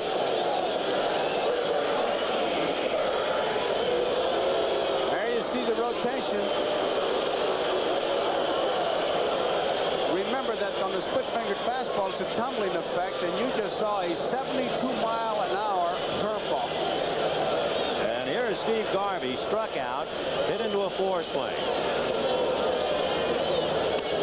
His at-bat might have been the biggest single at-bat for the Padres so far, trying to get back in the game in the third inning. They were trailing 4-0. They had first and third and nobody out. And if he hits one, they're very much in the game. But he hit into the force, and the run came over. Ground ball, backhanded by Evans, overhands to Wilcox perfectly. And the hundreds and hundreds of times that pitchers go through that drill way back in spring training pays off. Beautiful feed by Darrell Evans. He just hung that ball for Wilcox.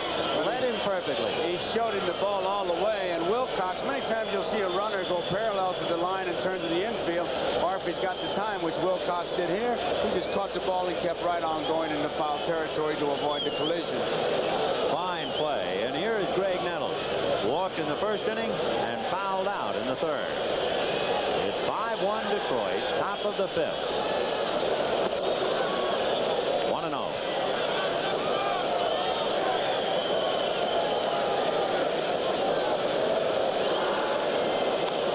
Wilcox trying to retire the side in order for the first time and get Nettles.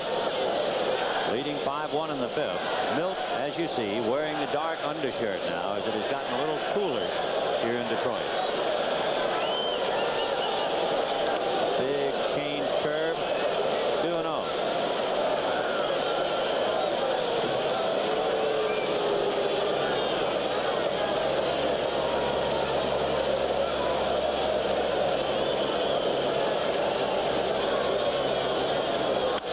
Popped up, and it's Marty Castillo in foul ground. And there it is, the first 1-2-3 inning for either side tonight. No runs, no hits, no errors, no men left. At the end of 4 1/2, Tigers 5. Of course, the boxing right after baseball. Cornelius Boza Edwards and Charlie Choo-Choo Brown. And over there in Belfast, before a packed house of his fans, Irishman Barry McGuigan fights Felipe Orozco.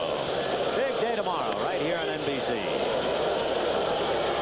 Lou Whitaker flied to right and walked twice. Scored a run. Hit it off the end of the stick. Tough play. And they'll let it roll foul. Wise play by Greg Harris. Oh, he started to pick it up, but I got to believe that Kennedy hollered him off the play because they wouldn't have had a chance to get Whitaker. Looks like it's going to stay, but now let it go. And it just barely makes it. And Benoit, we got a chance here. I made a note. Our good friend, baseball's good friend, Bill Beck, recovering from an operation. And Bob Fisher tells me he talked to Mary Frances, Bill's wife, and he's watching the game. And we certainly wish him a speedy recovery. Baseball fans across this great country all over because he's done so much. Bill Beck is much a part of baseball as a home run. Yes, sir. So get ready and come out to the ballpark. We'll see you out there, Bill. Get well in a hurry. 1-2 the count. And while we do put things in proper perspective, we'd also like to send along our best wishes to Margaret Harvey, umpire Doug Harvey's mom, who's in Bellevue Hospital. Fouled away. As we said earlier, Sparky talking about the most important thing is he'll be able to take care of his daughter's wedding with the World Series share, whether it's winner or loser. Every now and then the world creeps in around the edges, despite all the hoopla of the World Series. 1-2 to Lou Whitaker. We're in the bottom of the fifth inning. 5-1 Tigers. Ground foul down the right field line. Nice catch. There you go. Oh, the plaudits of the crowd. Yeah, but he cheated, man. He could catch your Moby Dick with that thing. It's Captain Ahab, and that's Juan Berenguer and Dave Roseman. We saw Bill Sherritt throwing earlier. Strike 3 call. So Whitaker is caught looking. Harris picks up a strikeout. He got Lemon in the fourth. Friends, this telecast presented by authority of Major League Baseball and may not be reproduced or retransmitted in any form without the express written consent of Major League Baseball. been busy. He's walked twice, doubled, scored a run, knocked in one. 0-1. Would you believe the Padres have more hits than the Tigers? They do. But the Padres have given away 9 walks and a hit batter. What was that thing you used to holler on the playground? Come on, a walk's as good as a hit. A walk's as good as a hit. If so, the Tigers have 14 hits.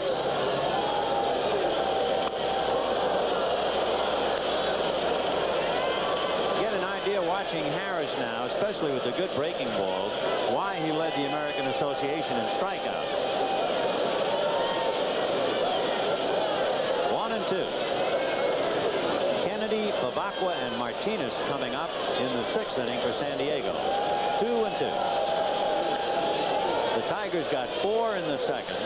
The Padres got 1 in the top of the 3rd. Then the Tigers came right back with 1 in the bottom of the 3rd. So it's 5-1 Detroit.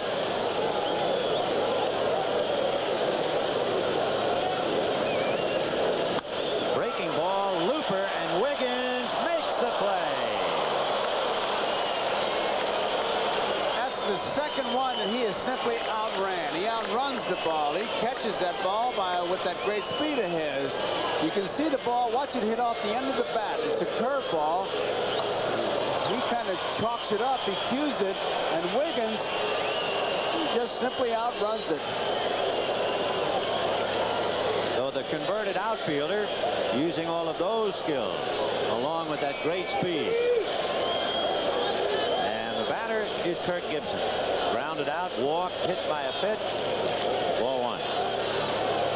When he was hit by the pitch, it was also ball 4, but the ball was dead. 1-0.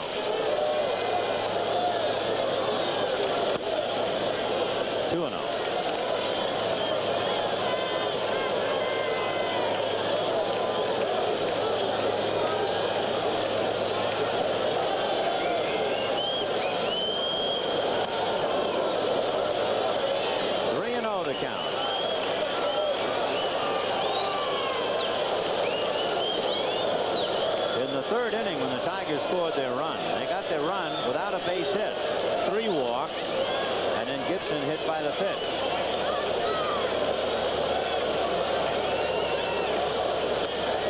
Add another. That makes it 10. So we are 1 away from the record. Not a very enviable record for anybody. If you're ever at the ballpark in a game like this, start to watch the infielders and outfielders, and you'll see all kinds of things. One will be scratching his neck, the other one will be taking his hat off, the other guy's got his finger in his ear. I mean, you just cannot stay on your toes when they're 3-2 and walking all these people. Well, Lance Parrish will put you on your toes. He has walked, singled, and lined out to center with the bases loaded. So Gibson, with his great speed, held on by Garvey. 5-1 Tigers, bottom of the 5th, 2 out. Wiggins way over to his right to fill up the middle.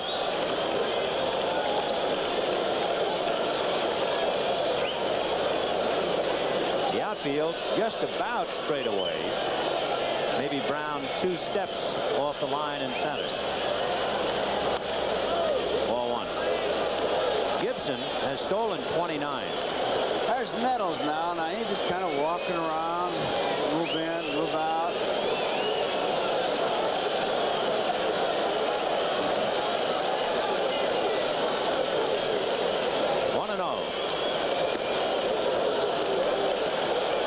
Just before that pitch, Nettles and Templeton, I think, were calling the pitch. One of them was to the other. See if they do it again. Nettles will put his glove up to his mouth. So will Templeton. Just watch and see if they do it quickly. 2 balls. Yep. 2-0. What you need to know if you're an infielder, especially the shortstop looking in, is it an off-speed pitch, breaking ball, and one calls it for the others. Usually you use his first name. And with the open mouth, he just opened his mouth. That would be curveball based on what he did on that pitch. He and Nettles are doing it, not so much Templeton working with Wiggins. Pull hitter. And there goes Gibson. The pitch is low. The throw is late and out of his glove.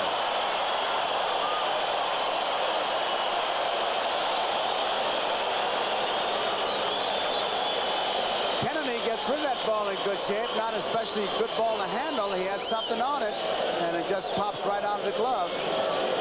That was an interesting bit of inside baseball. The second time that Templeton put his glove up and opened his mouth, he was looking at Wiggins for the first time. And that was telling Wiggins, you cover, I stay. The previous pitch, he did something to Nettles. And, of course, Nettles had no cover. He was calling a pitch there. 3-1 to Gibson. Good save by Terry Kennedy. And there it is. There is the 11th walk. It ties a record that is not a bestseller. The Dodgers and the Yankees. The Dodgers against the Yankees in '56. The Yankees against the Braves in '57.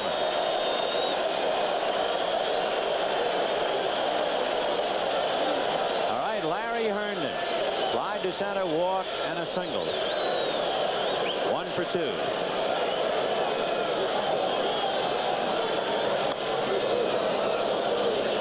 Is a hit batter as good as a walk if a walk is as good as a hit? Same thing. So then it really is 12. And Norm Sherry, who does not really want to be called a pitching coach tonight, goes out to the mound under an assumed name. No question about it. He just wants to be a coach tonight. I'd like to introduce myself to you. You'll swear you've never met me before, right? And if people ask you what I do, you don't tell them what I do. 11 walks on a hit batter. And we've only played 4 2/3 innings. You know, it really could be a little claustrophobia. It's a thought. Especially for Dick Williams. 136 pitches. You figure that we're in the 5th inning and making an average of 100 pitches per game. We're going to have 2 or 3 games here tonight. Well, it's still only 5-1 Detroit. 2 on, 2 out, and here is Herndon.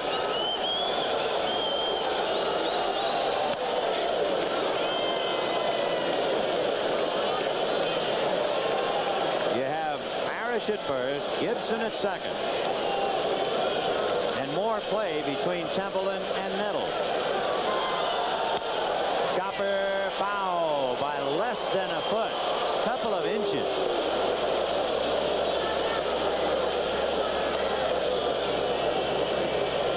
Roseman throwing alone down there in the bullpen. Berenguer has stopped.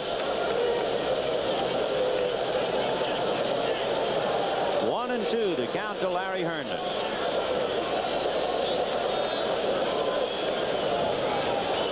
Five hits have the Tigers and 11 walks.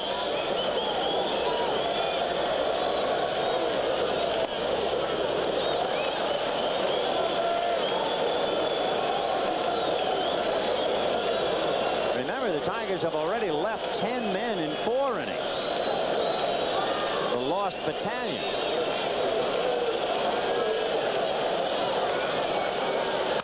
High pop fly. Templeton out. Brown in. It will be Templeton. So the Tigers lead 2 more. They've left 12 in 5 innings. So it's still a ball game. Hot game and a poor game to watch with all the walks. The crowd, of course, having a ball. If you were the catcher and your pitching staff has walked 11 and hit a batter, and you've been giving us all kinds of wonderful signs, what would the sign be that you would give to this pitching staff tonight? Well, I actually did this and almost got punched for it. I held up like this. And the pitcher called me out. He said, "What is that?" I said, "The garbage you're throwing. Good luck, pal."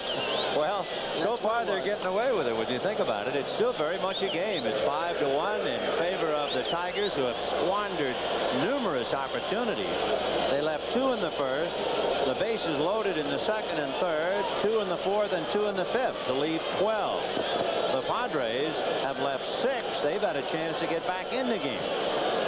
So let's see whether it changes at all. Kennedy has grounded out twice, then Babacqua and Martinez.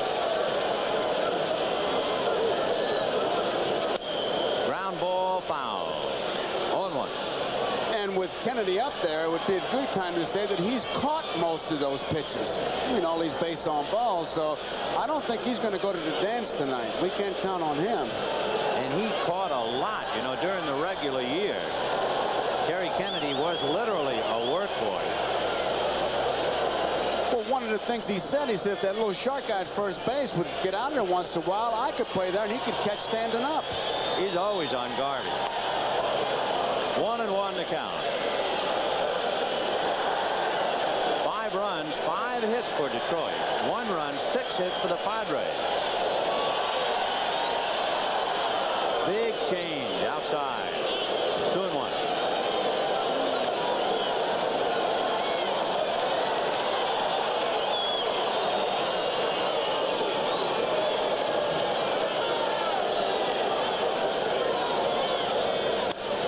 Fouled away. 2-2.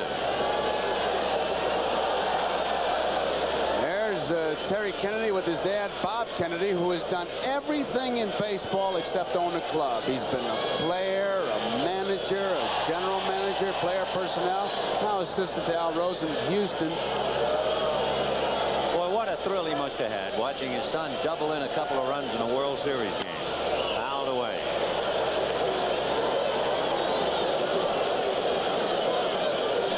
Tigers 5, Padres 1, top of the 6th inning. Bavacqua on deck. His thunder was stolen by Marty Castillo tonight. Amazing sometimes you'll go into a World Series and it's not a Lance Parrish and it's not a Tony Gwynn. It's a Bavacqua or a Castillo. Ball 3. Think about some of the names. Al Weiss is one that jumps out at you. Dusty Rhodes in '54. Remember that? Unbelievable. Single-handed he beat Cleveland. 3-2. And Wilcox could eat his glove. Leading by 4. He walks Kennedy leading off the 6th inning. Aurelio Lopez goes jogging down towards the Detroit bullpen. And the batter is Bavacqua.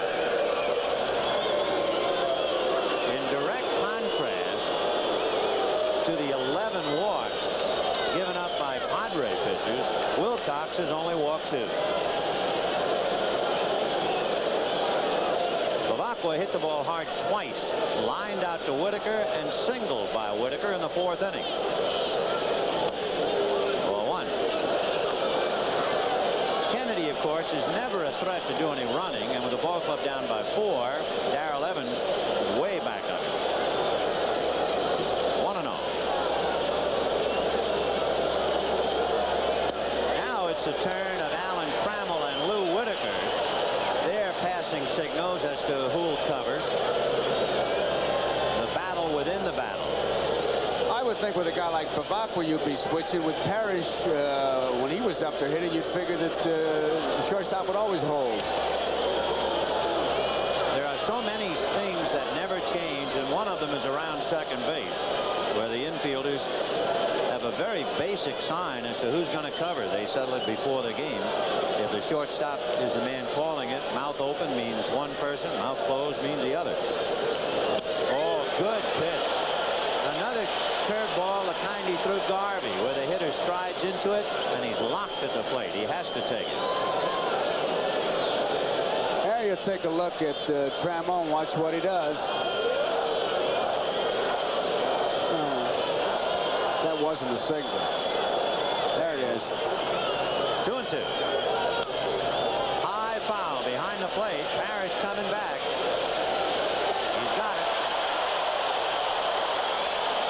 That ball looked like it was going to be in the stands, but it just comes slicing back. There's no particular breeze blowing. It just must be a draft.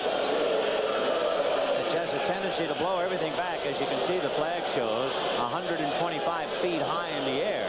There's not much wind up there. Now just watch when Wilcox pitches to Martinez. The pattern has been the same. Fastballs inside and then the curveball. See if he stays with that. Martinez has struck out twice. 0 for 2. 0 for 9 in the series. Ball 1. Lopez and Shearer throwing behind Wilcox in the Tiger bullpen.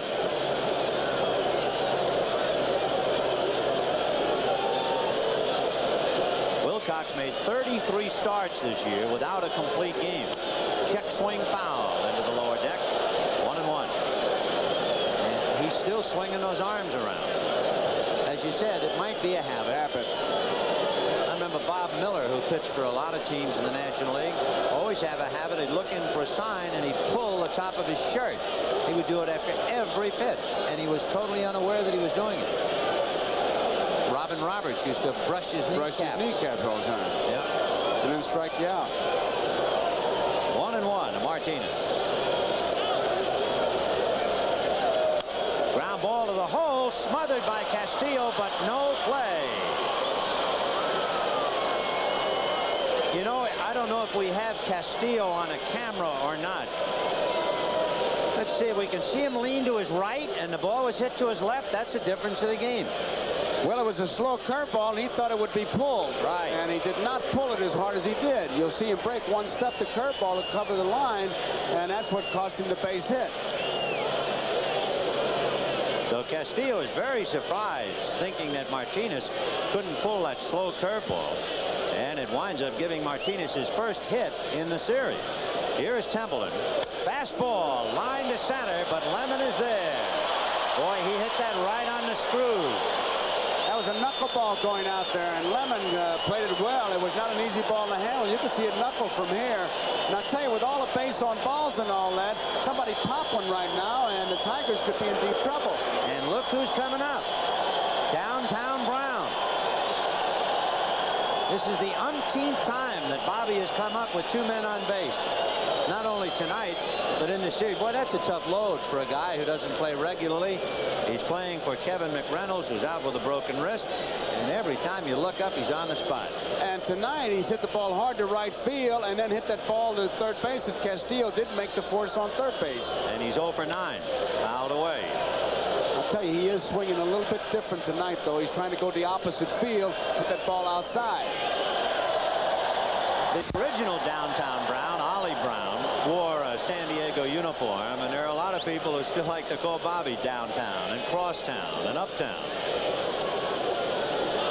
2 on, 2 out. 0-1 to Bobby. 5-1 Tigers. Wilcox is pitching like a man who's almost standing around waiting to be caught. And the Padres have been trying. And all they've succeeded in doing is leaving 6 men on base. 1-1.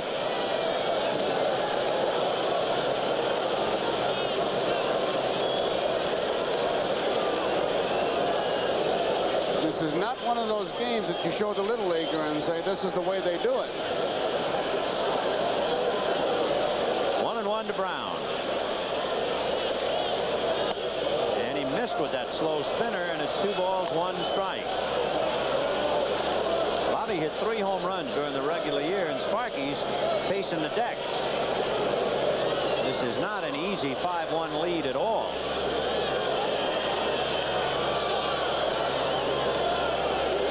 Fastball out away. You hear ball players sometimes use the expression it's a laugh.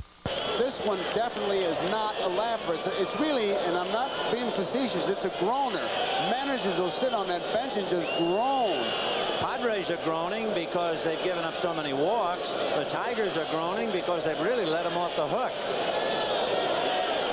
2-2. Well, they get a little bit of a break. They turn the runners loose, and they don't have any speed with Kennedy, the front runner. Kennedy at second, Martinez at first, and they'll be going with 2 out. Evans almost on the grass. He's that deep at first with Brown. He's out of your picture. So the runner's ready to go, and Brown isn't ready. In fact, Virgil, I think, was calling time for Brown, telling him to get out. Just telling them, just keep on running now. You got to score. As soon as the ball's hit, take off, Kennedy. There they go. And it's hit to left. Coming up is Herndon to make the catch for the out. And the Padres have left 8 men in 6 innings. And at the end of 5.5, 5-1 night. Tiger Stadium, bottom of the 6th inning. It is 5-1 Detroit, and Barbaro Garbe, Chet Lemon, and Darrell Evans.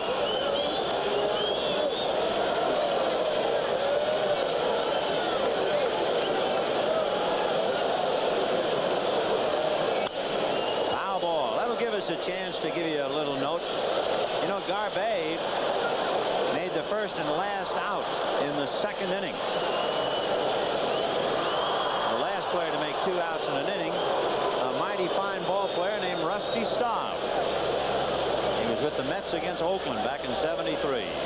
Fouled away. It's not much, but it beats talking about walks. Not much of a choice is right. 11 walks, a hit batter, and 20 men left on base. 12 by Detroit, 8 by San Diego. 2-2.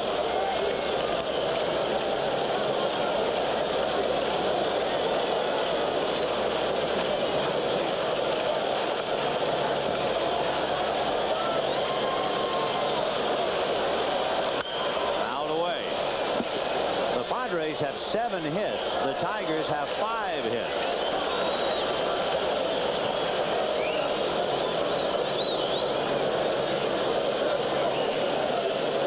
Garbe 0 for 6 in the series. Good hitter during the year. As you see, Nettles deep. Foul back.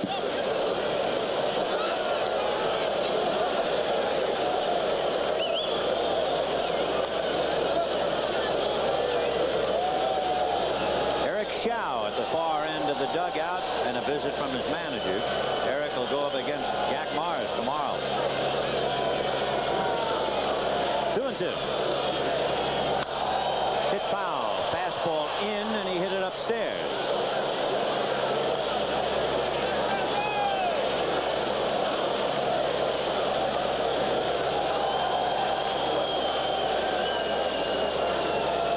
To Barbaro Garbe, opening up matters in the bottom of the 6th inning. Doug Bear is up for the first time, joining Scherer in the bullpen. Oh, what a breaking ball. Adios. There's no doubt about that one. It just started for the middle of the plate and nipped that outside corner. Take a good look at it. Watch this pitch. Now tell me the curveball doesn't curve. No way. He couldn't have hit that with 2 or 3 bats. So you have 1 out here in the 6th inning, and Chet Lemon the batter.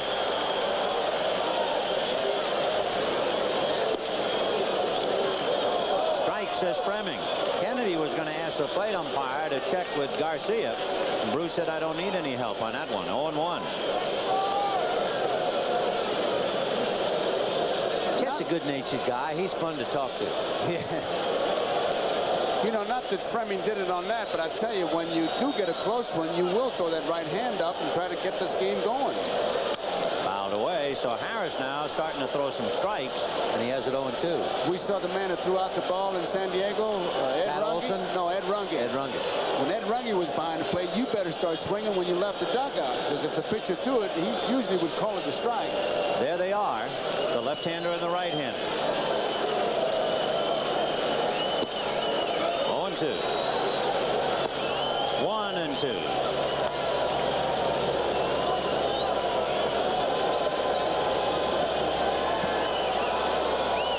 One out, 6th inning, 5-1 Detroit. Slow roller, tough play for Templeton. He comes up with it, throws, and safe on a head-first dive by Lemon.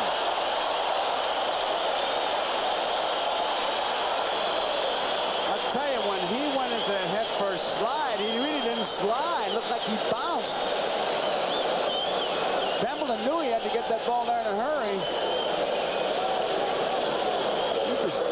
Here's a real good look at it. He sees base hit in sight. You know, I've had a lot of baseball scouts say that you actually lose a step when you dive rather than running. I guess they've clocked them. What's the arm on this guy? Oh, the way he flips it, he knows that he's got to get rid of it in a hurry. So a great hustle by Chet Lemon to beat out a slow roller to short. And now here is Darrell Evans. Off speed, and Evans out in front of it. That's a pretty good pitch. 0-1. deep to center and walked twice. Scored in the third inning. You know, Lemon must have been hit in his career. It's been 100 times by pitches, but he must have been hit many times being picked off, because he really goes back holding his head. He's always worried about that helmet coming off and being exposed.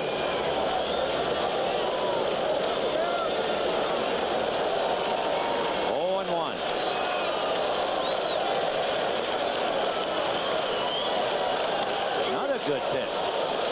Another slow curve. Watch Lemon grab that helmet. I would think somewhere along the line somebody conked him, and it's been on his mind ever since. Well, it's not a good feeling. Even with the helmet, you get hit. You know, I love that. It's not a good feeling. It isn't, man. I'll tell you, it makes you feel like you're inside a bell. Down goes Darrell. That's another strikeout for Harris, picking up 2 in the inning. And Marty Castillo, who got the Tigers going, coming up. You would think that the helmet gives you protection, and it does, but you still feel some of it. And I think one thing that Lemon is doing, he's afraid the helmet might fall off, so he's trying to keep it on his head in case he takes one. Ball 1. I've seen outfielders play with the helmet on for a lot of reasons, not just their own defensive shortcomings. But I haven't seen anybody wear a helmet in the outfield during the series. I mentioned Dusty Rhodes before. I'll tell you one on him in Cubs Park in '54 with the Giants. A couple balls went up. He misjudged them. He called time, came in, they handed him a sunglass tray. He said, "No, give me a helmet." High pop fly, and Alan Wiggins without a helmet.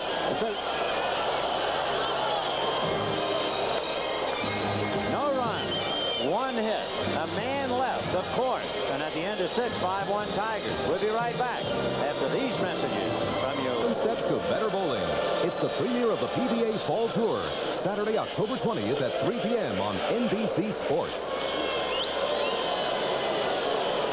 You bowl it all? Bowl, I love to bowl, and in fact, Stan Musial and I own Redbird Lanes in St. Louis. We have a bowling alley. Aptly named. Yes, sir. Bill Shearer has picked up from Milt Wilcox, and a one-hopper right to Marty Castillo, and that takes care of Wiggins.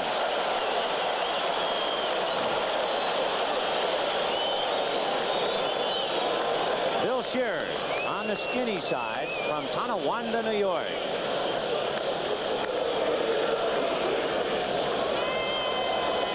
The Tigers acquired Shearer from the Reds after the start of the season. When he was a rookie in '83, he saved 10 games for Cincinnati. Right. His first 2 years in the Reds organization were Sparky Anderson's last 2 in it.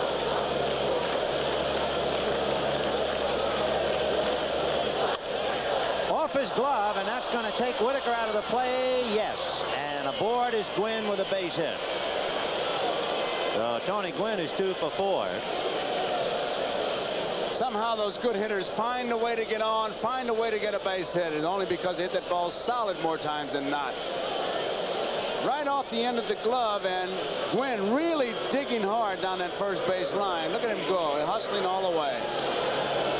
So Milt Wilcox went 6 innings, allowed 1 run and 7 hits. It was somewhat of a wobbly 6, however.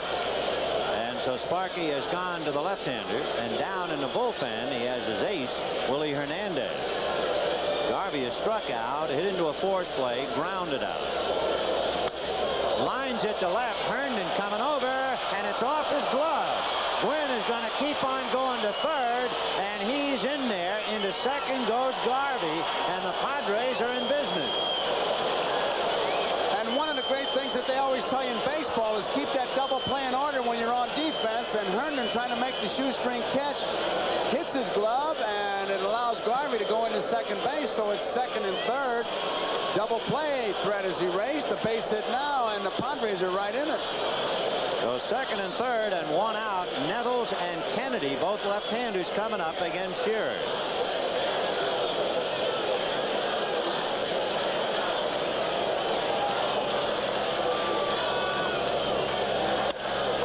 Fly ball that's deep enough to get Gwynn trying to move over, and Garvey just made it. Why he didn't slide, I'll never know. Ozzie Virgil was down, but what's his name? Castillo really put the decoy on him, and Garvey was watching Castillo, I would believe, instead of Virgil. And it was close. Watch this as Lemon goes back, and here comes Sparky out there, but Lemon makes a good, strong throw. And look at Castillo just standing there. Do you see hands on his hips? Look at Virgil. He's down. So Garvey is fooled, and he got away with it. Take another look at the tag of Gwynn. He's in easily. And then the fine acting job by Castillo. Willie Hernandez coming in. And going out, Bill Shearer and the Padres trying to get back in the game. When he goes from second to third, he's looking at the ball thinking it's not being thrown. Now watch the third base coach Virgil and watch the acting job by the third baseman. Look at him.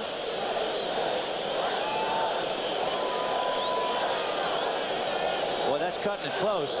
Very close. Down was Virgil, and Castillo had his hand on his hip like he said, well, no play. Well, there's a play for Willie Hernandez, all right. He comes in with a runner at third and 2 out. 5-2 in favor of Detroit. And of course, those brilliant numbers. You know, in the big deal of March the 24th, in the deal that involved Philadelphia and Detroit, the Tigers wanted Greg Gross, but Gross was a 5 and 10 man, and he vetoed the deal. So they took Willie Hernandez. Then the other man they wanted, whose job would have been taken by Greg Gross, they got Dave Bergman. Can you imagine opposing hitters trying to pick up Garvey at third against a man who allowed a less than 200 batting average during the regular season? That's the role for Terry Kennedy. 2-0.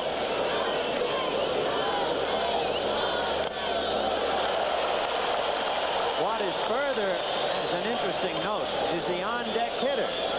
If Kennedy somehow extends the inning, here comes Kurt Bavacqua.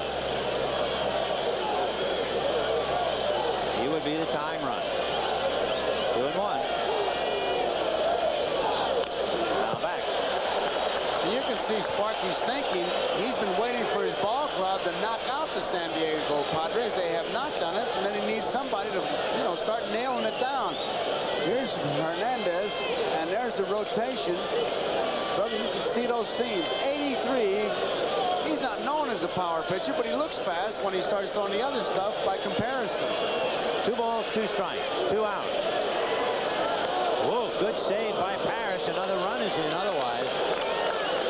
Funny, they never give the catcher a standing ovation. If Lemon made a catch like that, it brought down the house. But the catcher, for some reason, doesn't get the crowd. They expect it. It's just like when you get hit with a foul tip. You think the umpire asked you, he checks the ball.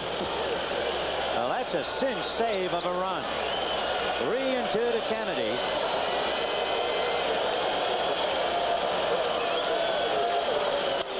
A drive to center. Lemon was shallow. It's over his head, and it's behind him, and he caught it anyway.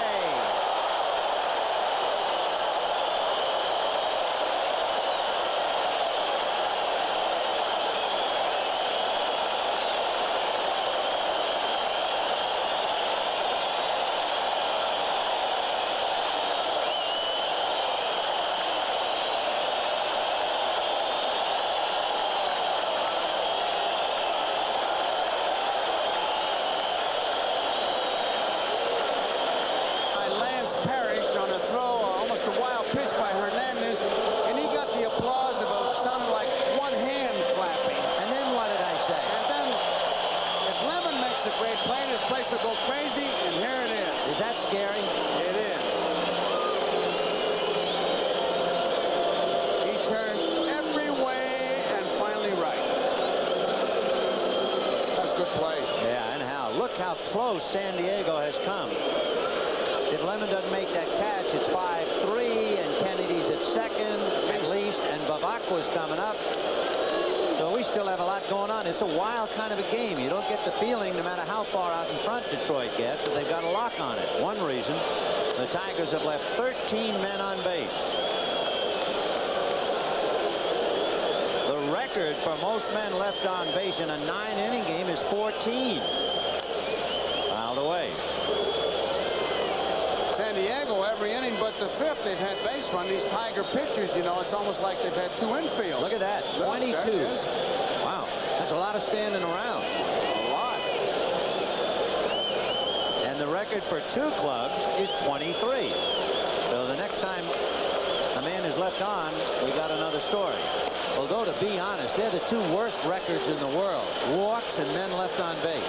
What kind of you can't even tell your grandchildren about that. I was in a game where we set the records for men left on base and most walks. And the answer is the question. So, who cares? Yeah, who cares? 1-2. Lou Whitaker flied to right, walked twice, struck out, and he cares.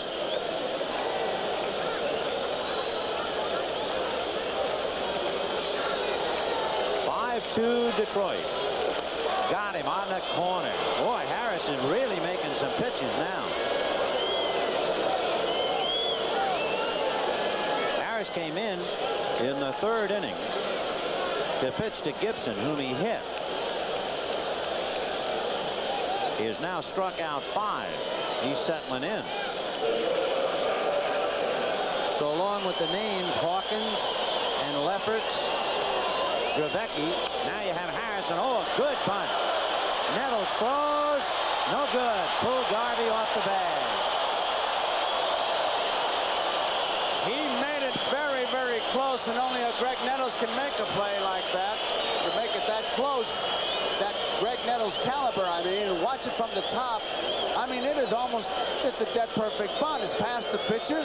He comes in barehanded, throws on the run. Almost gets him. That's just a super play. Brooks Robinson in the World Series. Guys like that. Woo. So Trammell trying to shake up his ball club a little bit. And here's Kirk Gibson. Hot one to Garvey on the bag. It's a tag at second and a high throw. So for the first time in the series, Garvey does not hit the shortstop. And remember, since he stepped on the bag, it had to be a tag play at second. He had trouble, I think, getting it out of the glove. He wants to make the one sure out, and there's where he had a little bit of trouble. It's a high throw, then Trammell slides in safely.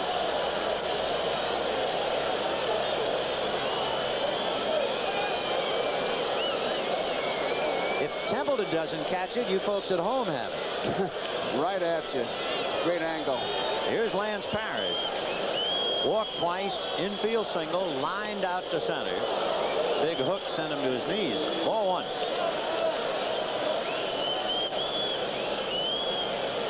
Lance just missed being a 100 RBI man. As we said, there hadn't been one in this series, and there hadn't been one since 1968. He had 98 RBIs. Popped it up. Garvey and Wiggins, and it's Wiggins. So the bunt single by Trammell, and there you have it, a man left on base. 23 in the game to tie a record. You can have it. At the end of 7, Tigers 5. Up to here, Tim Lawler tried to get Marty Castillo 0-2 on fastballs with 2 out, and Castillo hit a fastball in the seats that made it 2-0 Detroit. Alan Trammell doubled Lou Whitaker to make it 3-0 Tigers. Still in the second, Herndon walked with the bases loaded to make it 4-0. Garvey's fielder's choice scored Wiggin to get San Diego in the run column. And then Gibson, hit by a pitch, gave Detroit a 5th run, forcing over one. Nettles' fly ball picked up Gwynn to make it 5-2. And if Chet Lemon doesn't make a dazzler in center field, it'd be much closer. Now in the 8th inning, Bavacqua, Martinez, and Templeton against Willie Hernandez. We have a new first baseman for Detroit, Dave Bergman, taking over for Darrell Evans. Right. Bavacqua lined out to Whitaker, single to right center, and fouled out. 1 for 3. Bavacqua right now is 5 for 10. He's hitting .500. He has a home run and 3 RBIs.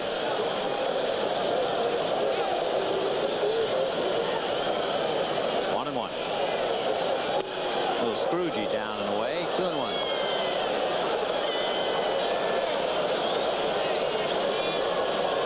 In 1983, the Tigers were the last team in the major leagues to get a save. You talk about turning an apartment around.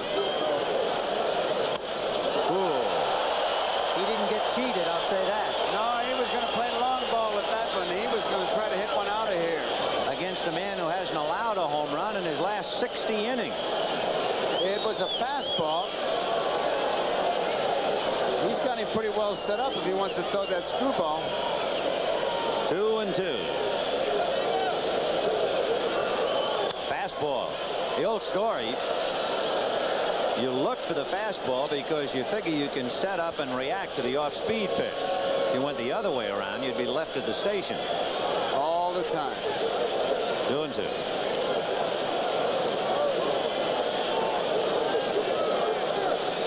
Lee Lacy once said something very confusing. He said he sits on the fastball but looks for the curve. 2-2. And a Scroogey, a half swing chopper to Castillo. And Bavaco was tied up and never got out of the home plate area.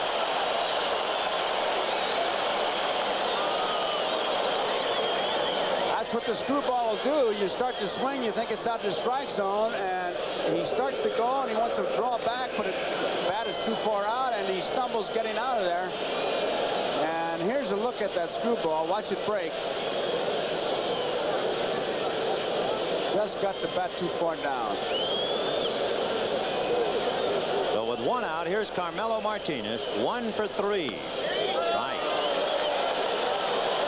Martinez struck out twice and had the infield single. Remember the big slow curve, and Castillo knew it was a slow curve, and he broke towards the foul line, and all Martinez did was roll it. Castillo tried to go back and couldn't get it. So his only hit is on a pitch he should have ripped. So he's really having a tough time at the plate. Little bouncer down to Trammell.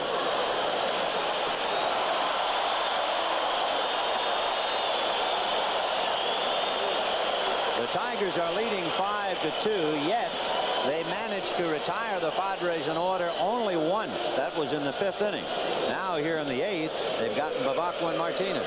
But you can almost feel how they've really come together with Hernandez out there now. Yeah, but remember, the first guy Hernandez pitched to was Terry Kennedy. Kennedy, right. If Lemon doesn't make that catch, look out. Here's Templeton, 2 singles and lined out. Scroogey missed. Templeton is 2 for 3, hitting .455. He's had 5 hits in the last 2 games.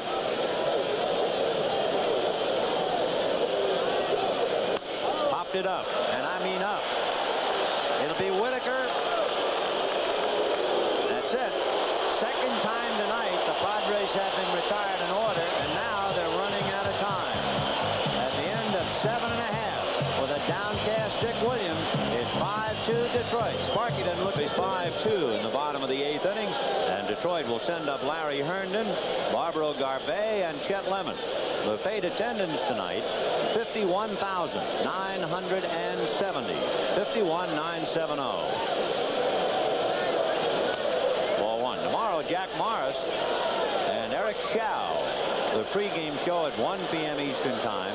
The game should start at 1:25, followed by the doubleheader of boxing on Sports World from Belfast. Larry Herndon walked, singled, and popped up. Picked up the RBI with the walk. Fastball hit to Templeton. 1 away.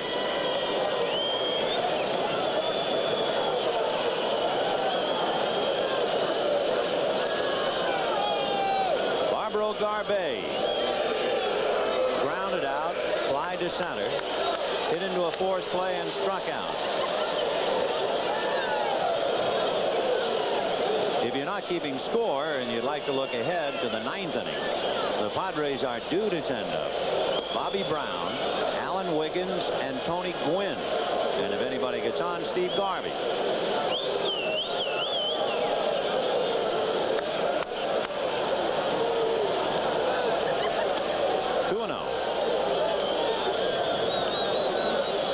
Tigers scored 4 in the second inning, and that's been the key to the whole ball game. Ignited by the 2-run home run of Marty Castillo. Ground ball to third. Nettles is there. Flip to Garvey. 2 down. The big defensive play of the night was Chet Lemon. He was really playing shallow, and this is what really made it tough because the ball looked like it was hit over his head. You're going to be way over his head. He turns one way and catches it over his shoulder. What a reaction he's getting. It was remarkable body control. I'm really surprised he didn't fall down at least, since that ball wound up over his head and then behind him. Fly ball to right. Tony Gwynn is there. And for the first time tonight, the Tigers are out in order, or another way to put it, they didn't leave a man on base. At the end of 8, Tigers 5, Padres 2, Brown. Wiggins 9th inning. Bobby Brown is due up, and he will not come up. Luis Salazar, third baseman and outfielder, will hit for him. He'll be followed by Wiggins and then Gwynn. It is 5-2 in favor of Detroit in the 9th, trying to go up 2-1 over San Diego.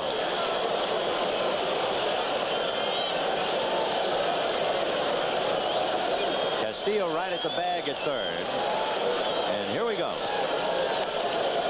Ball 1.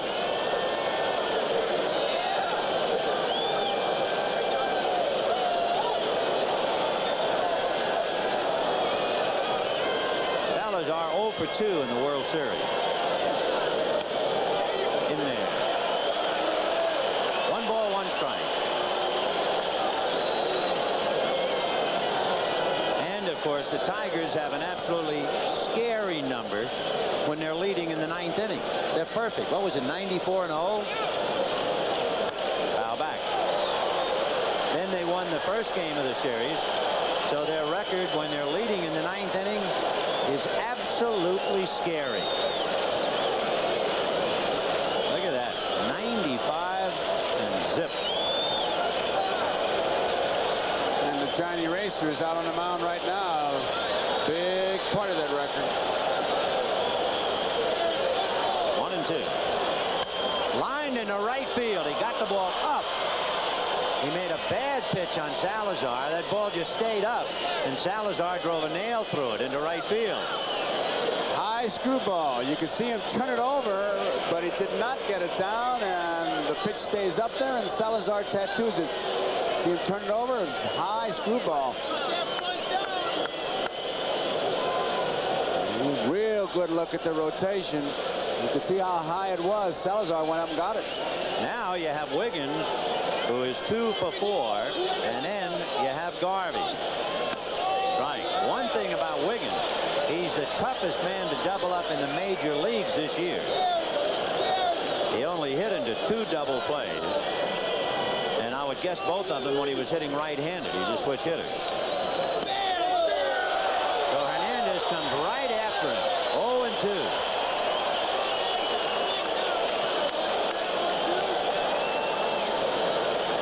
Interestingly enough, the 2 double plays, he was hitting left-handed. Popped it up, and it will be Trammell. 1 away.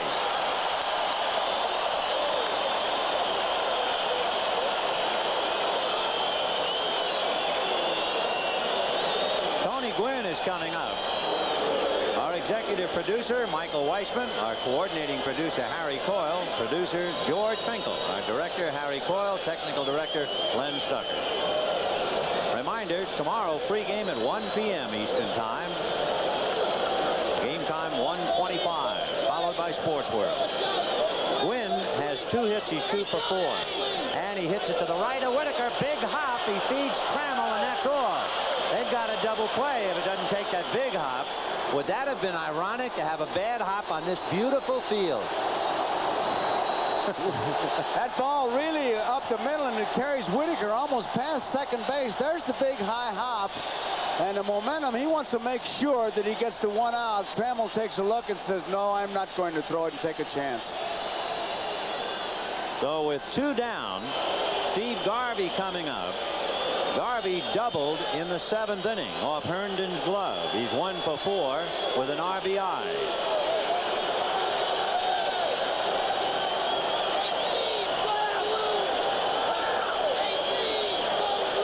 Garvey with Nettles to follow if Garvey can get aboard. Otherwise, this one is history. 2 out in the 9th, 5-2 Tigers.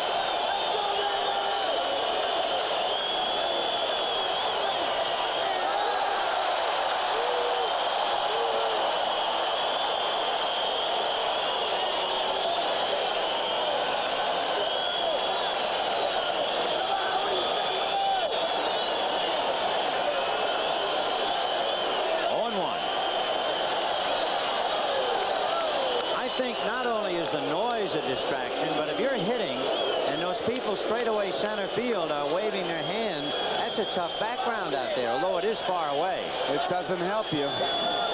That's the number 1.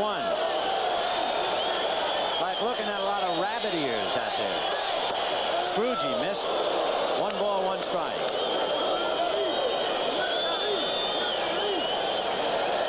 So Dick Williams is down to his last out.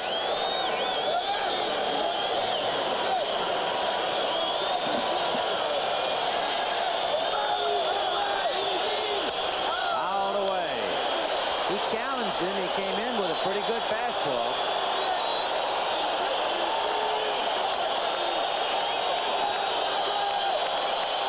One and 2, and look at that Padre dugout. That sums up their position right now.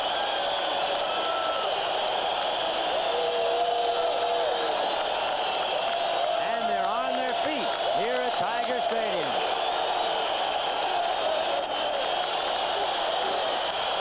Little fly ball. He's there. That's it.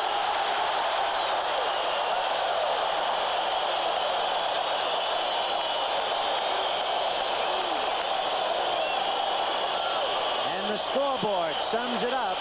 2 down, 2 to go.